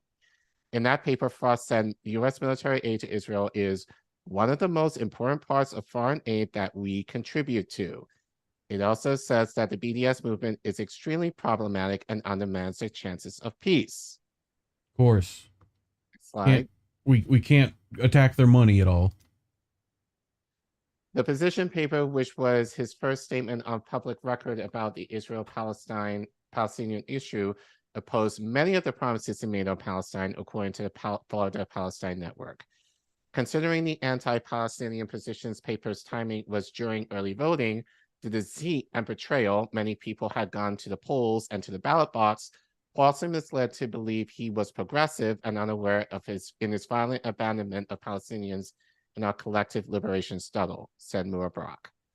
Dallas said he was completely disheartened by what had happened with Frost's campaign and feared that all the work they had done to support him would end up being used against the Palestinian rights for which he and others were fighting. We really stood by his side. We were literally were in the streets going and telling people to vote for Maxwell, and then all of a sudden we were abandoned. It just feels, it's really sad. Frost's campaign did not respond to Middle East Eye requests for comment on this story. Emotional damage. Yeah, in the worst way possible.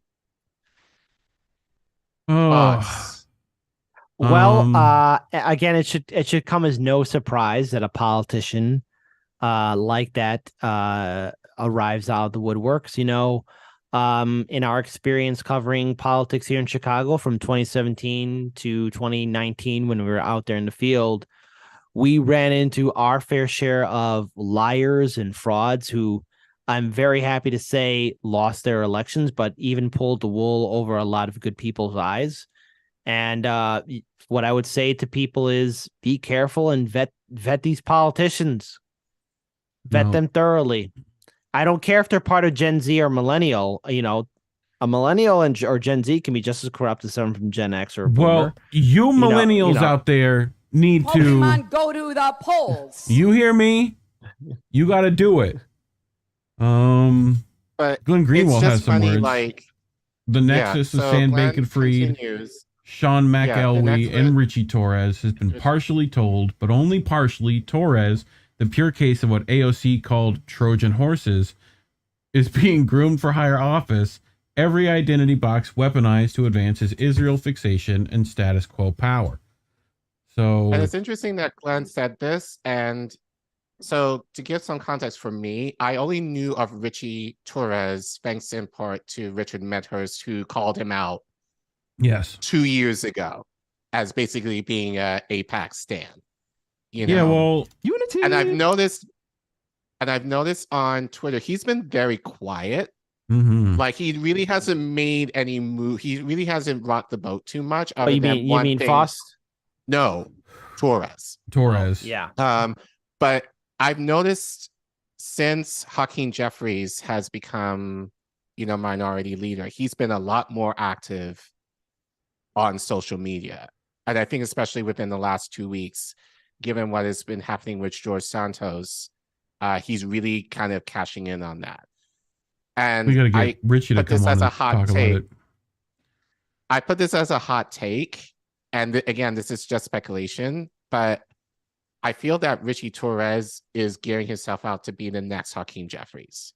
I think just given the position that he's in, of course, he's in New York. He's pro-Israel through and through. He just is like the spitting image to me of what Hakeem Jeffries is, that what the Democratic Party in particular loves. And, he's Afro-Latino, he's gay, so he hits, a lot of those, he checks those boxes, and he's pro-Israel.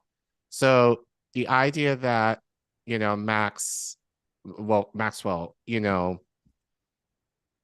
is being endorsed by him, and he calls himself a progressive, I think it's expected, but at the same time, it's very damning that he's already kind of capitulated to the establishment. And he's not part of Justice Democrats. He's not a part of any organization, as far as I can tell, other than what he was mentioning in this article with the presidents. But all the same, it just goes to show, as you said, Kit, don't trust them until, they show you otherwise what they're capable of doing, But yeah, I just feel bad that he basically used this community for his ends, and only to really renege on everything like days before. Well, yeah. The election. Again, if I was part of that campaign, like think about how the people who went to bat for Cinema, there were so many activists and people on the left that were with her when she was an activist. Then she was with the Green Party. Then she was with Progressive Democrats. And as soon as she got her seat of power, all those activists, Green Party people, Progressive Democrats, Justice Democrats, they got a whole bunch of knives in their back, because that's what Cinema did. That's what Frost did to all his supporters. He doesn't care about you. Right now, what he's thinking is, okay, if I continue to do a good job, maybe I could get enough suckers to vote for me next election, and I have Democratic establishment support. Right. That's what he's going to try and do. Yeah. What it is was a ladder was built for him. He climbed up the wall and then pulled the ladder up right after him, so no one can climb up after him. Right. And of course, nothing on mainstream media is mentioning this at all. He hasn't been held accountable for this. No, but he should be. He should be, but he's right now considered the darling. Obviously, like the big thing story right now, as I said earlier, like he can't find an apartment. Now, I know where he wants to live. He wants to live, if those of you know, in DC, he wants to live in Navy Yard, which is the neighborhood where AOC lives. AOC, who drives a Tesla, by the way. Right. I'm fairly certain he's trying to live in the building that AOC lives in. But he wants to date her. He just wants to date her. But you know what? And he's mentioned, like this, he said he will be okay because he's in Congress. Like, millions of people who are struggling with the same issue that he is will not be so lucky. I'm very glad he mentioned that. The question is that I have for him is, what do you plan to do about it? Like, are you going to use this experience to really advocate for people, especially in low income situations, who have bad credit, as far as ensuring that they get housing? My guess is probably not. So, you want to have Glenn finish this out? Quick minute. Yeah, very quick minute. So Glenn was actually, this was when Glenn interviewed AOC, regarding, like basically stuff like what Frost just did, not in this case, but just in general.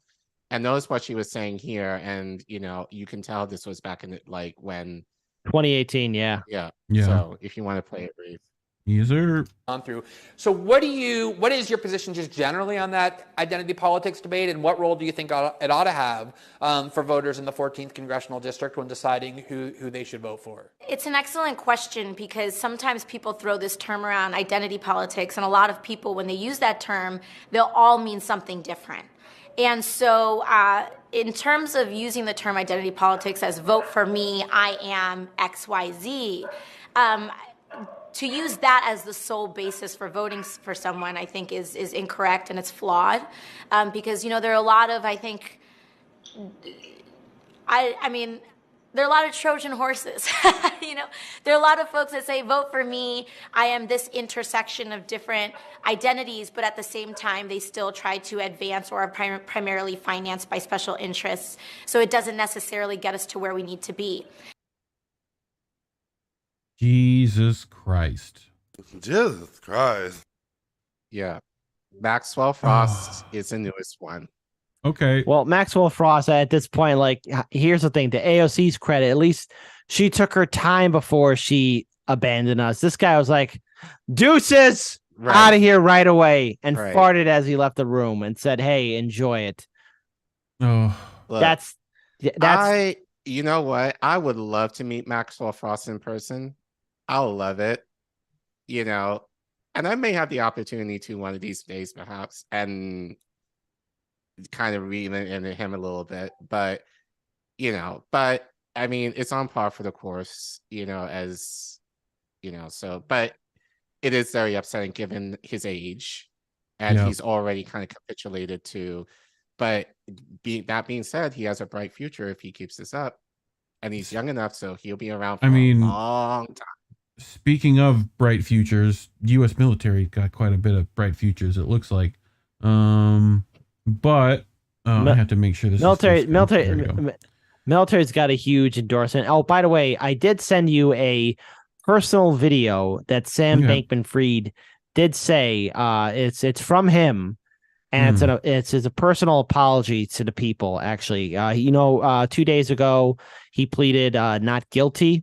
So, I think it's kind of like some breaking news. You'll see it in the chat. It's breaking news. I find it to be phenomenal. I got it. There we go. Just got a Twitter, and then close this, and then this.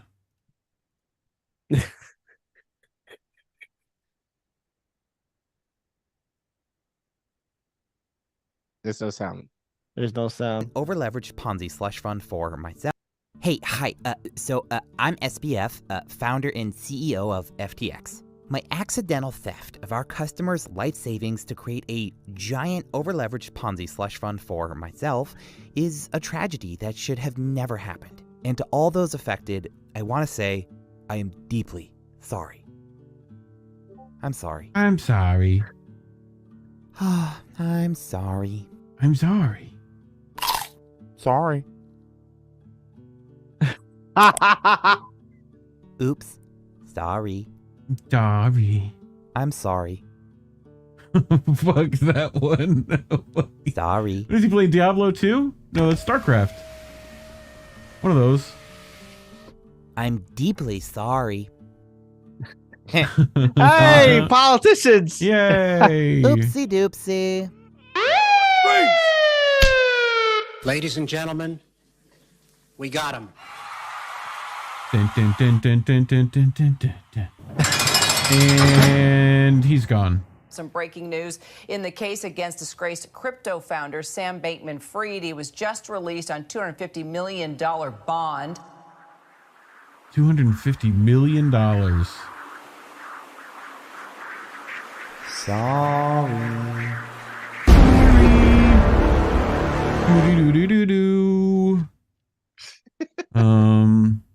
I thought you guys would like that. I'm sorry. I didn't mean those. No, you're good, dude.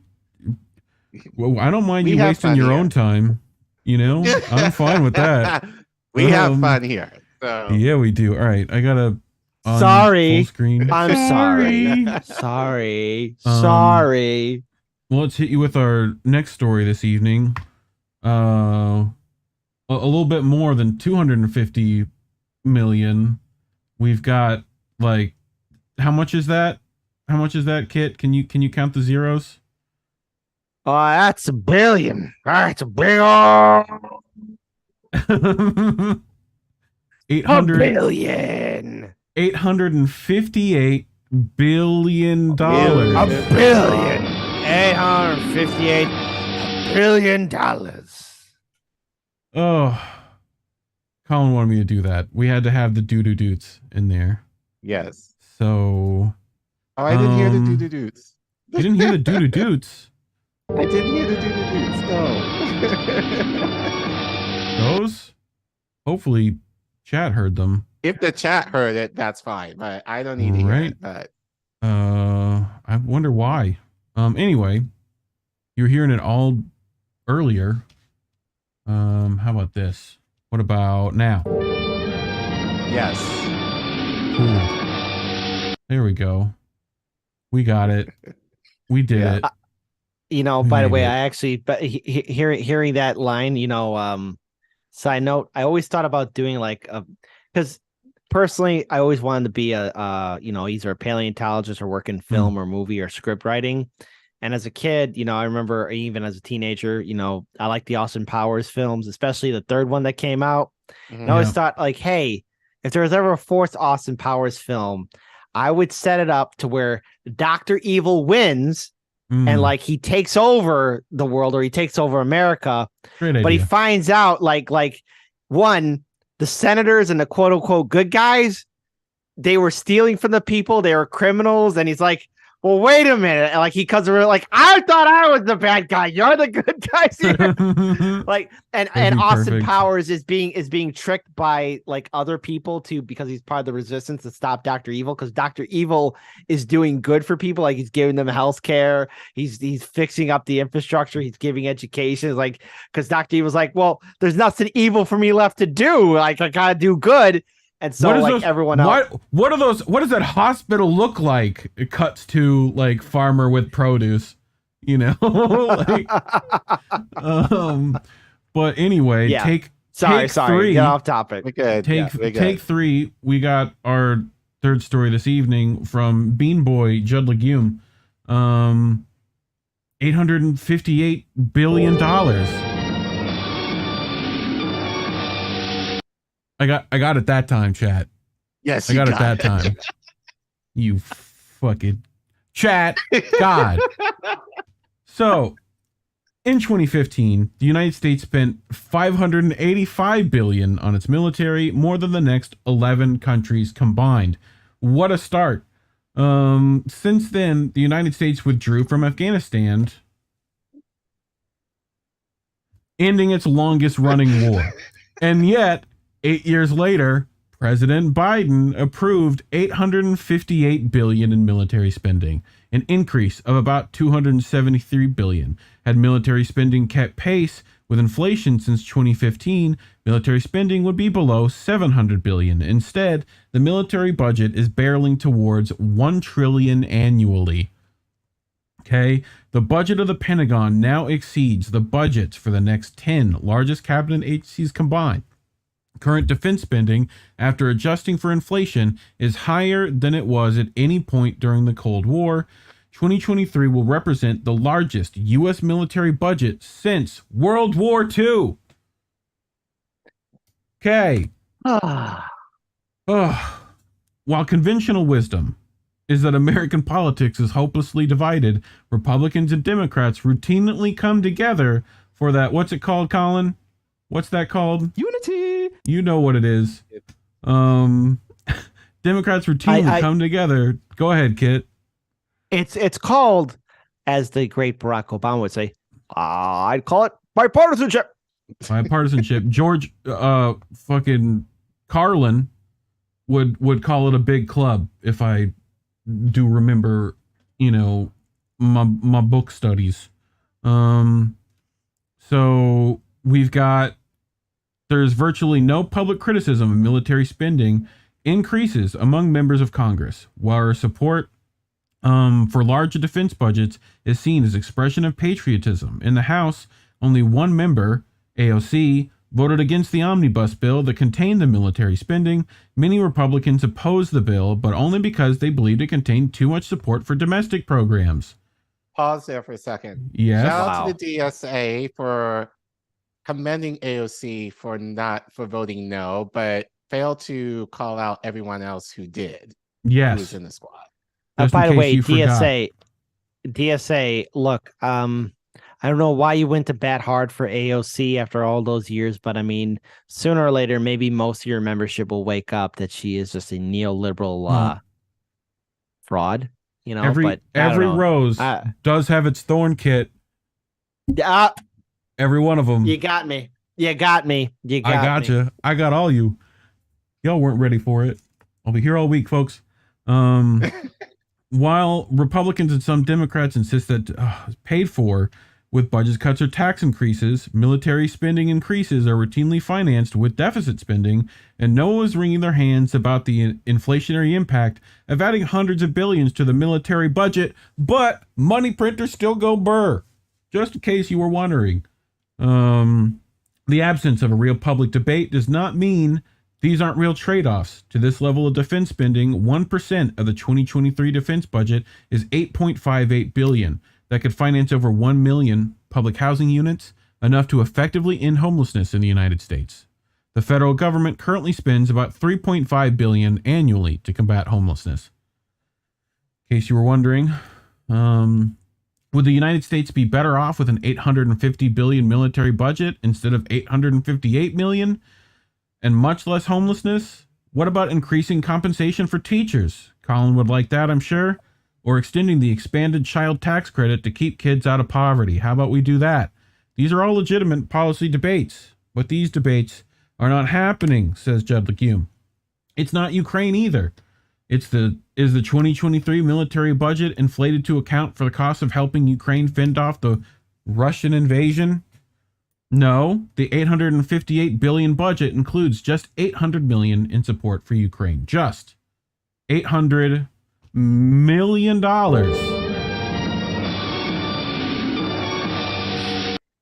Just in case. You're gonna milk that for what it's worth. Absolutely, I am. This is not to say that the Biden administration or Congress believes Ukraine will only require $800 million. Rather, Congress is considering and expected to approve an extra $21.7 billion for the Pentagon above the already expanded 2023 annual budget to allocate more money to resupply materials used in Ukraine. So any thoughts so far? Like, hold on, math. I have to do math. Hold on. We're gonna get an education lesson here, very quick here, folks, because again, so much of this money has been lost. To quote Dwight D. Eisenhower, again, be careful, beware of the military-industrial complex. For again, it's so much money has been wasted. In fact, hold on, let me get Eisenhower's direct quote. Eisenhower, it's like, don't trust the military-industrial complex. Yep. Hang on. Well, the great Shaquille O'Neal once said, "It's all about geometry." Collin, do you have that geometry? Yeah. Well, again, math hard. So, and it's too many zeros, and I don't work with that many zeros normally in real life.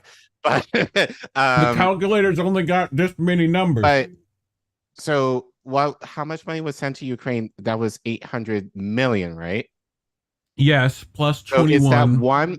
So is that 1 or 10% of 800 billion? I would imagine 1%. Yes, because you're working in zeros, and so you take a zero off. Yeah, so it's 1%. So really, like, what we're sending to Ukraine is literally a drop in the bucket, literally, as far as yes, but they're willing to tack on 21 billion just for that to the Pentagon. Right. So here we go. I actually got the quote. Do you mind? Every gun that is made, every warship launched, every rocket fired signifies, in the final sense, a theft from those who hunger and are not fed, those who are cold and are not clothed. This world in arms is not spending money alone. It is spending the blood, the sweat of its laborers, the geniuses of its scientists, the hopes of its children. The cost of one modern heavy bomber is this: a modern brick school in more than 30 cities. It is 2 electric power plants, each serving a town of 60,000 population. It is 2 fine, well-equipped hospitals.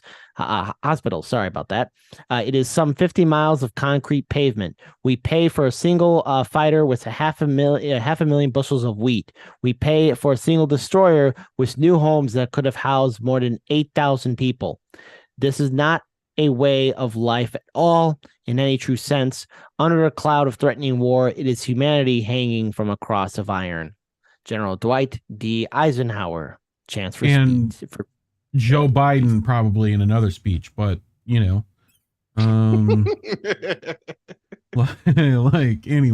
you want to see where that money's going, boys and girls at home? According to an analysis by Steven Simler, approximately 452 billion of the 858 billion military budget will go to the private contractors every year. More than half of military spending goes to contractors like Lockheed Martin, Northrop Grumman, and Raytheon. The axis of greed and evil. So here's that graph in case people were wondering. So Biden's Pentagon budget will give 452 billion to private companies, right? So in 2012 it goes up. Is up here now. Here's private contracts. Here's other spending. Graphs, people. So Lily half, as I said. Yes. More than. Jesus Christ. Investors have taken note of unrestrained spending on weapons and other military equipment. The S&P 500 index declined to 19.4% in 2022. But Lockheed Martin and Northrop Grumman each saw their stock price increase in 2022 by more than 35%. And I'm sure Nancy got a cut. So look at these graphs. Look at that. Look at that. It goes up. That's how graphs work when we're talking about stocks. Up is good. Buy here, sell here. You know what I'm saying? And look at it go up more. Here's Northrop Grumman. These are 1 year, right? For both Lockheed. Just so you all know that these politicians last year beat the market again, just like they did in 2020 and in 2021. In 2022, our U.S. politicians in the House and Senate successfully beat the market and raked in millions upon millions in stock trades. They did. But again, this is what makes, and like Jamal Bowman in particular it's so corny as fuck. But like the fact that he was bragging online that like, oh, we like the Democrats, we fell in line and like we voted for Hakeem Jeffries. Like, yeah, because you're responsible for voting for this shit. And you're happy about that?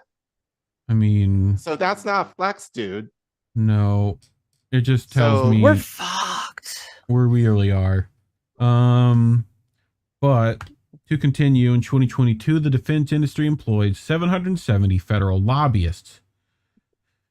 That means defense contractors employ nearly 2 federal lobbyists for every member of Congress. They're playing zone defense out here, people. There's more than man coverage. This is 2-man coverage. Like I just see people running a screen and anyway. So they spent over $101 million on federal lobbying in the 2022 cycle. Defense industry PACs and executives donated $18.9 million to federal candidates. The money was spread relatively equally between Republicans and Democrats because they're part of a uniparty. The spending in 2022 by the defense industry was not an aberration. Between 2001 and 2021, the top 5 defense contractors, Boeing, General Dynamics, Lockheed Martin, Northrop Grumman, and Raytheon, spent over $1.2 billion on federal lobbying and campaign contributions, according to data compiled by the Center for Responsive Politics. Secretary of Defense Lloyd Austin, an advocate for large military spending increases, was on the board of Raytheon prior to being nominated by Joe Biden. My good friend, the position paid him $300,000 per year. 2022, the defense industry. What? I clicked the next button. What happened? You might have missed. Maybe. There we go. There you go. By the Project on Government Oversight concluded that the revolving door of Pentagon officials and senior military leaders seeking lucrative post-government jobs end up conflating what is the best financial interest of defense contractors, excessively large Pentagon budgets, endless wars, and overpriced weapon systems with what is the best interest of military effectiveness and protecting citizens.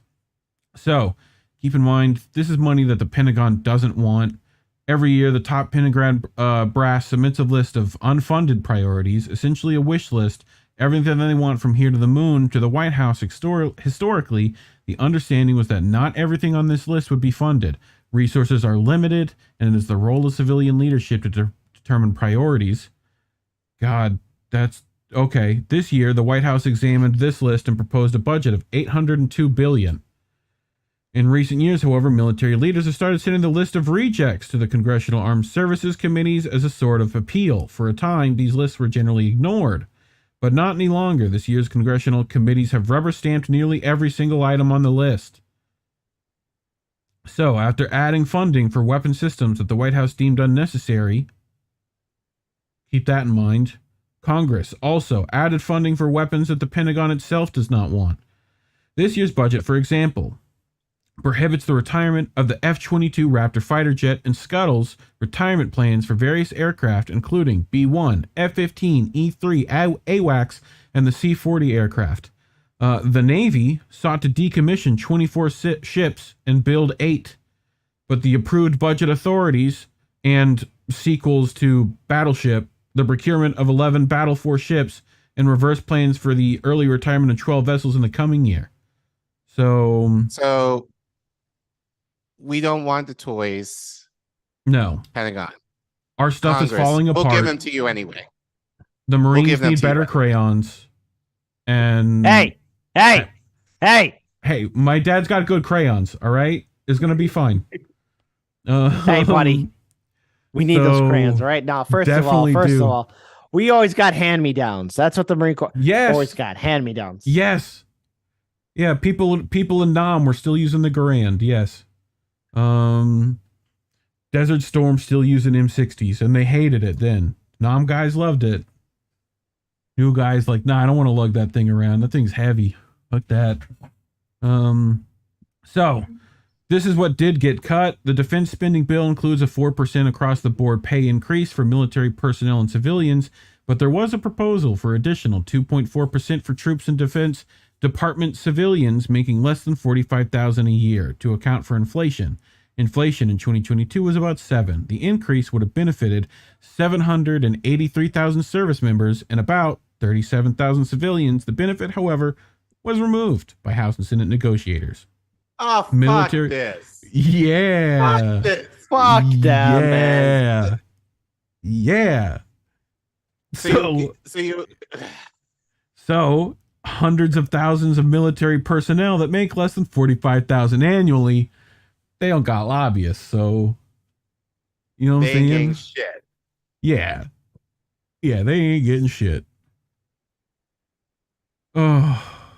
They also can't pass an audit. No audit. 5 times in a row now? Yep. 7 of the 27 entities that make up the Department of Defense received a clean bill of financial health. They're good. They're all right. What? Yeah. That same Department of Defense that spends about $1 billion per year, employing 16,000 auditors to conduct the financial review, but has not been able to achieve meaningful improvements. They don't get money. They don't need it. They're good. This is not. Here's the thing. Even the Romans didn't do anything this incompetent until nearing the end of their golden era. So, I mean, come on. They also had far better roads. Far better roads. That is true. That is true. We should not compare ourselves to the Robot Empire. At least their roads are still around. Better water. Ask Flint. Ask Chicago too. We have lead in our drinking water. Yes. And dead bodies in your lakes, but we don't ask about them. You know? No, we don't. We keep that very quiet. So did you hear about our next story, Kit? Did you hear about it? This right here. No. This guy right here and this lady. So it's Joe 3033. What could possibly go wrong here? Oh, it's going to be so much fun. This one's going to go quick. So, Jordan Schachtel informs us that an Epstein-Targeting Virgin Islands prosecutor is swiftly fired after Biden arrives in town. Virgin Islands governor has just pitched the Biden administration on a renewable energy bailout for his territory, just in case you were wondering what was happening there. So we're getting a little bit of backdoor deals for the big guy again. So on December 27th, the U.S. Virgin Islands Attorney General Denise George filed a major lawsuit against J.P. Morgan in a Manhattan federal court, alleging the banking behemoth helped to facilitate Jeffrey Epstein's sex trafficking enterprise on the island, which through she has jurisdiction. So the local St. Thomas Source newspaper reported his primary residence was Little St. James, his private island off St. Thomas, where for years he trafficked in girls and young women and ran a complex web of shell companies registered to the U.S. Virgin Islands that enabled his crimes, those court documents allege. Just like he allegedly committed suicide. Okay. So here's Breitbart reporting tribal United States Virgin Islands Attorney General Denise George claimed banking giant JP Morgan turned a blind eye. Right? So the same day, okay, President Joe Biden arrived in St. Croix, part of the Virgin Islands, for his week-long vacation. Same day. Okay? December 28th. He's showing up. Right? So all people over here couldn't get to where they needed to go over Christmas. Keep that in mind. Right. With the lowest temperatures in almost all the states in a while. Right? Like everything was fucking below freezing. See, if this were Trump, just 1 second, Reef. If this were Trump who did this, like the media would be having a field day. But because Biden it was okay for him. Like nothing, like no mention of it. I'm surprised his arm bends that way for a salute. Sometimes he reverts back to the old way, you know. He's like, I'm old. It doesn't go straight out. You know what I mean? Oh, yes, the other way, yes. Yeah, that way. So on New Year's Eve, perhaps the perfect time to sneak out a story, Virgin Island Democratic Governor Albert Bryan released a short statement announcing that he had swiftly removed the AG from her role. I relieved Denise George of her duties as Attorney General this weekend, Bryan said. I thank her for her service to the people of the territory during the past 4 years as Attorney General and wish her the best in future endeavors. Okay. Yeah, bye-bye now. So Attorney General Denise George removed from post. Right? This was on January 2nd. Okay, just in case we're keeping track of time. So, despite many media inquiries, including our inquiry, Bryan has yet to explain why he fired the prosecutor on New Year's Eve. There are no public reports of a physical meeting between Biden and Bryan. However, when Biden arrived in St. Croix, the Democratic governor publicly pitched the president on bolstering investment in the U.S. land. So, yeah. I'm sorry. That is all suspicious, folks. Jevin O.A. Williams would agree with you. Odd, a sitting Democratic POTUS visits the VI and the sitting Democratic governor of a U.S. territory heavily reliant on federal dollars were not seen together the entire trip. Bryan is a good politician and could have found his way onto his schedule, vacation or not. Distance much? So suspicious. It's Extremely suspicious. It's definitely sus for sure. I really hope it brings to light our energy crisis and the more moves we are making to finally resolve a decades-old problem through renewables and efficiency, Governor Bryan said. I think it also reminds the entire nation that we are Americans and deserve a quality of life, representation, and benefits equal to those that Americans on the mainland have become accustomed to. The Virgin Islands governor spent the past few months making a hard push for an infusion of taxpayer funds for his territory. In late November, Bryan arrived in Washington to appeal for more federal money to subsidize their unreliable renewable energy footage. And roll that beautiful bean footage. Good day, everybody. Last and final day in Washington. Had a really productive week up here. Cold, but productive. We came up here, 4 main things we wanted to take care of this week. Number 1, our energy situation with WAPA, lining up our federal programs to make sure we take care of that. Number 2, making sure that we get all our ducks in a row for federal Medicaid. 3, we wanted to make sure we get the rum cover over straight. And of course, Jobs for America's graduates, of which I'm on the board. So we had some real good discussions with HUD this week, went to the White House. We have strong support to finally fix WAPA forever. It's going to cost us a little bit of money, but I'm confident that working with Andy Smith, the legislature, our delegate to Congress, we have finally got a plan to get to the bottom of this. A lot of things going on in terms of DC and money moving around. Everybody having a pretty much challenge with energy and the cost of fuel, but we think we have a solution in sight at this point, and we're working with everybody to get it done. Our federal Medicaid, of course, and our rum cover over. We went to see various delegates. So up here on the Hill this week, I've seen Congressman Jason Smith, Senator Manchin, Senator Wyden, just a host of people, and right now we're going in to see Senator Gillibrand, who's got really close relations to St. Croix. Overall, I want to say we have real good support. What is her fucking offshore bank there, you mean? People like the things that we're doing on the island, keeping it strong. And I've explained to them, we fixed our retirement system, economy doing well, tourism doing well. Now it's time for us to really move to the next step and fix our energy situation once and for all. A lot of moving parts in that, VTOL, generator placement, purchase, buying gas, making it through for the next 6 months. But we've painted a picture of a bright future for energy in the Virgin Islands, using our renewable and all our resources that we have from the federal aid in order to get us done. Good news, it's not going to cost the federal government 1 additional dime. We didn't ask for any more money. We just asked for permission to use our money in the places that we see fit. So feeling really positive about the trip, looking forward to coming home and warmer weather. And today I had the great pleasure of hosting our Virgin Islands students from St. Thomas and St. Croix, Jobs for America's Graduates, a program that I helped start in the Virgin Islands, and now I sit as vice chair of the national board. Really exciting. They got a lot of things coming up for the next couple of days. The Commissioner of Labor and the Commissioner of Education is up here.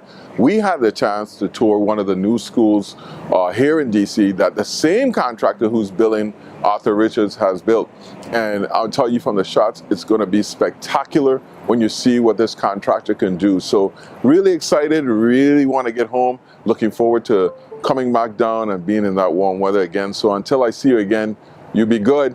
Love you and take care. Love you. Bye-bye. No, we don't love you. But here's the thing. Here, sorry, I don't want to interrupt this, but go ahead. Look, that scene where he's in the meeting room and they're discussing, I honestly have to say some of that looks scripted, like, oh yeah. All right, I'm saying here's the thing. It looks like they're talking like this. Like yeah. You ever heard of but what I really want to think is saying is like, okay, listen, hi Collin, look, I'm just gonna be bullshitting for you for a while, so I need you to nod your head and agree and listen to what I'm saying, and then I want you to say something to me to where I'm like, oh yeah, I didn't think about that. Okay, yeah, I see. Yes. Okay. Wow. And then Reef, of course, hold on, nod and agree, and then you're gonna say something that really blows both me and Collin's mind. We're just like, So go ahead.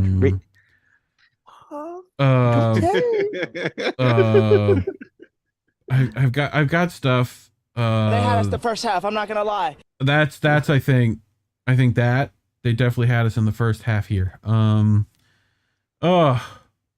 Dude, that was just the double CK for about 2 minutes. That's what that was.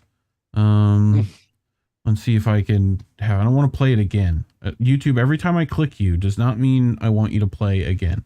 And watch. I'm gonna click the button again, and it's gonna be like, "You want to play again?" No, I don't want to play again. Never, YouTube. Never. God. How dare you? Hey, Roger Meadows is here. Yay. Roger Meadows is in the house. If you're not following him on Twitter, please do so. Yep. We're also over on the Rockfin, Roger, just in case you want to leave, I don't know, a case of cookies or, you know what I'm saying? I am once again asking for your financial support. Please. No, we need subs. That too. We need the subs first. Love you, Roger. Scroll back. We talked about ballot initiatives. Go back. We actually had Jamal Green. Like, we showed a segment of Jamal Green being interviewed on the show. So Roger, watch the first hour. You will love it. Yep. So under the new governor's watch, the Virgin Islands has become a black hole for billions of dollars in federal fund, reports the Taxpayers Protection Alliance. The federal government appears to have plenty of leverage for a request from the U.S. Virgin Islands. David Williams, the president of the Taxpayers Advocacy Group, has described the territory as completely reliant on federal handouts. So, yay. We did it. We did it, Patrick. We saved the city. Look, here's Albert Bryan Jr. That same guy, the president and the vice president, joined us today at White House meeting. Great discussion on how the territories can benefit from renewable initiatives and the safe restart of the refinery. The promotion of electric vehicles and free charging stations will be major. Yay! Electric vehicles too. I'm sure King Twitter will be happy. We've talked about electric vehicles and how certain countries, in Southwest Africa, are right. Yes. No. Yes. Make those fucking batteries here. Make them here. China, do what you want, but you people, you can't do that no more. JB on our show said expect a coup in Zimbabwe. If we're placing, you can Price is Right rules. You can go a little sooner. We'll let that count. Is the inflation still happening high in Zimbabwe too? Like, it's like they still have like that $1 trillion note. I think we should look into a deep dive in that, but my guess is probably. Yeah, but they did ban the export of lithium, so that's fun. For now, we'll see. Yep. Yeah. And given the African summit that happened in DC a few weeks ago, there's no telling if that will change or not. But, in case y'all forgot, my good friend Joe is no amateur when it comes to firing prosecutors. When he was serving as vice president in the Obama administration, Biden infamously forced out a Ukrainian prosecutor who was investigating his family's business enterprises. In November, under the now fired AG, Epstein estate settled with the U.S. Virgin Island government and paid out $105 million in cash and half of the proceeds from the sale of Epstein Island. Through this lawsuit and settlement, the Attorney General's office, acting on behalf of the government, is using its authority to enforce the laws of the Virgin Islands against criminal enterprises and protect public safety, read the November statement from former AG George's office. In the lawsuit she filed against J.P. Morgan, the AG claimed that her investigation revealed Morgan knowingly, negligently, and unlawfully provided and pulled the levers through which recruiters and victims were paid and was indispensable to the operation concealment of the Epstein trafficking enterprise. So, pay me my money and I'll shut up. Shut up. God damn. I know, huh? Don't you just get sick to your stomach knowing how corrupt everything is and how everything is intertwined? No, but again, and I said this in the first segment, and I'll say this to you again, Kit. I think this is why it is very important for people to, not to say you shouldn't be concerned about national politics, federal politics. It's important, but it shouldn't be any more important than what's happening on the local level, because those things have direct influence in what's happening in your life. So, so I think, and this is really my hope, like if there's any resolution, that people should be taking in 2023 is this. Like, again, not to say you shouldn't be worried about federal politics. That has its place, but focus more on what's happening in your town, in your city, whatever is happening. Find out who your city council people are. Find out who's on your board of ed. Find out who's your mayor, your governor. Focus on the things that you're able to somewhat control, within the general vicinity of where you are, because those have the biggest effect. And so, as I said earlier, for Kit, thank you for kind of highlighting, what's happening in Chicago as an example for what independent media should be doing. I think often we kind of focus on what's going on, and it makes sense, obviously, like what's happening on the federal level, like any implications of that. But I also feel like we don't talk about local politics enough, and people, and I saw like Delaney, saying it is kind of demoralizing, it's even on the local level, but it's important, if we want to support genuine good people who we can organize around and kind of uplift to positions of power in a way that helps them keep accountable and then elevate them into, state and hope maybe even federal level like work in terms of, being governor, or even like from there, congressperson, or even a senator, possibly even the president, then that's the way to go, because that's the only way that we can able to see the change that we desire to see. And with this story, it's like everything in this trial, when in regards to Epstein, has been blatantly corrupt from like minute one, out in the open, completely in front of people, and nothing's changed. No one else has been arrested. Like, we're still here. Right. Like, it's just, like it sucks. I think the stories that we talked about tonight, just have this theme of corruption and people feeling helpless, and so like we really want to be in a position where people are not having some sort of control over what's happening in our lives. And the only way that we can do that is if we band together and really kind of focus in on what can we do more on the ground, on the local level, and then go from there. Cooperatives, unions, direct action, mutual aid. Really Roger Meadows, right in chat, talking about worker cooperative manufacturing in the U.S. We have lithium and cobalt here. Let minor co-ops go dig for it and establish a supply chain with worker cooperative battery manufacturers, sell to cooperative car manufacturers. Yeah, exactly. So here's the thing, Collin, to your point, this is something that I think I want to see more of independent media do. And that's why Hard Lens Media had, because originally Chicago Corner was just a segment on Hard Lens, but Chicago Corner had to be its own thing. Now, look, occasionally, sometimes we will cover some Chicago politics on Hard Lens Media, but I think there needs to be that local independent media coverage, because even if you want to talk about national stories, which I think are great, they're fantastic, or you want to talk about other current issues that are impacting social media, you need to talk about what's happening in your backyard. Look at TYT, for example. They are a large media platform.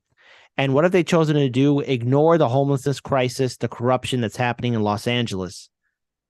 That's their city, right? That's their territory. That's their home. That's their home turf. And yet they're ignoring it. Well, I don't think the hoes be doing too much in TYT. So they but bitches. That's right. But no, seriously, TYT as a platform, as a media network, they just they're ignoring the bigger issue. But I think all independent media needs to take a stop for a second, look like, wait a minute, hold on. Is there anything for us at the local level? And that's why we got Chicago Corner. And, I'm glad that you, Collin and Reef, were able to give Hard Lens and Chicago Corner a chance to speak out. And I want to see more of it happening. I want to see more mutual aid. I want to see more talk about worker co-ops, ballot initiatives, supporting independents, third parties, and building movements and organizations not connected to Washington, D.C. And we need to see that happen. Right. Kit I Cabello, think that's starting to happen. What? But we definitely need to do more of that. So, but absolutely. Kit Cabello, tell the people at home where they can find you, please. Oh my goodness. Well, you could find us here at the wonderful YouTube channel called Hard Lens Media. That's HARDLENS Hard Lens Media. We are on YouTube, Odyssey, Rockfin, Rumble, and Twitch. We do ask if you can do it, please consider being a patron supporter for us. Also, please consider supporting Chicago Corner as well. They're live every Tuesday and Friday at 7:30 p.m. Central Standard Time on YouTube, Rockfin, and Odyssey as well. We're also Hardlands Media's on Can TV. I also want to give a shout out to Jerry Vasilatos, Edward Heller, our moderator. Shout out to Lainey Peterson, who does the Chicago Wine Report and does Civically Minded Hardlands Media on Thursday at 4 p.m. So there we go. Shout out to the wonderful, incredible Kieran McCown, who's on maternity leave. Shout out to my colleague Daniel Lupker and FaZe, who run 99 Perspective Studios. And guys, I miss you. So there you go. I just want to give a huge shout out to my team. There's a lot more that I want to do. Oh, wait. Shout out to Lauren Schneider, and also the wonderful and outstanding Fair and Balance as well. All right. So I want to give a huge shout out to my team. Thank you, Reef and Collin, for this opportunity to be on your show. Thank you. And looking forward to future collaborations down the road. So let's make 2023 our good year. And oh my goodness, Tara Reid, I got to get you back on the show again. I have to get you back on the show. She's always a good guest. Speaking of which, she sounds like she might do a stream Monday if all goes well. So we'll see how that goes. That'll be on this Bat channel at normal Bat times. But anyway, just to shamelessly plug while we still can do that, we're almost at 1,000 subs, which would allow us to get those lovely super chats so that we can grift more efficiently. So if you want us to keep this grift going, can we hit 1,000 by the end of the month, please? Yes, please. Please. 927. Come on. We're almost there. Come on, folks. 70 now. Why are we not at 1,000? No. Better yet, hashtag make it 2,000, okay? We got to go for a big number. Get them to 2,000 subscribers. If you don't got it, get it. If you don't get it, go figure it out. What's wrong with you? Make it happen. Please and thank you. Please clap. So anyway, Monday, Tara Reid. Tuesday, I think Jesse Jet's gonna do stuff. Great guest. Honestly, I had a lot of fun with when he came on our show. American Tradition. I think we're gonna have clip show for Indy on Sunday, unless he's crazy and figures out how to pull a show together while going for the tons of stuff in his life. But we'll figure that out. But anything I'm missing? Yes, actually you are. But Collin, go ahead. I might be doing a stream with Crab allegedly, maybe over the weekend. If cool, maybe. Next week, if guest comes back and confirms, Danny Haifong will be with us. That should be good. Super excited about that. If we get as always, you got to get people to confirm like 5 minutes before. We got to get that. We got to figure that out. So that should be a good time. Thank you that you let me know for like 2 weeks in advance, or maybe 3. So yes. There you go. But there is one thing you did miss, though. Yeah. Sure thing. Well, look, hey, how often do I get this chance to kind of just let loose and not be the captain or in control of a show? So as we see our heroic individuals wrap up Indie News Network, we return back to the swamps of doom, where the Legion of Doom has gathered around in this nefarious building. The greatest of evil masterminds of all time. There's the Cuck Sanders. I'm just asking again for $15. I gotta get some new shoes. The Crybaby AOC. Y'all just want to date me. We got Barack Obama. Bomb them all and send the survivors to Gitmo. They have the insidious Mickey Mouse. We're gonna buy all your IPs and own it all. Your childhood belongs to me now. And there is a nefarious mastermind of misinformation, Kermit the Frog. Hi, this is Kermit the Frog here, just telling you to keep on buying the crypto. Don't worry about it. And NFTs. Kermit the Frog here, and I would like to please inform you that I am in fact green. Please clip that. What? Please clip that. There you go. There you go. All right. So that's Morty, what I have for my. Why the fuck are we doing impressions, Morty? I don't. It's fucking dumb. The universe is Rick. Stupid. Oh, jeez. Oh, jeez, Rick. God, anyway, we have derailed officially. Anyway, I think that's it for us. Go support Chairman Omali Yeshitela so that he doesn't get arrested. That would be nice. Yeah. Go find that on Twitter. Should have shared it from INN. Well, you can go there and look at that indienews.network URL scrolling across the screen right there. This is where you can find all our socials, all our members' socials. Kit, your stuff's in the description below. So I think that's it. Much love. As always, boys and girls, labels are bad. Stay independent. Good night, fam. Good night. Have a good week.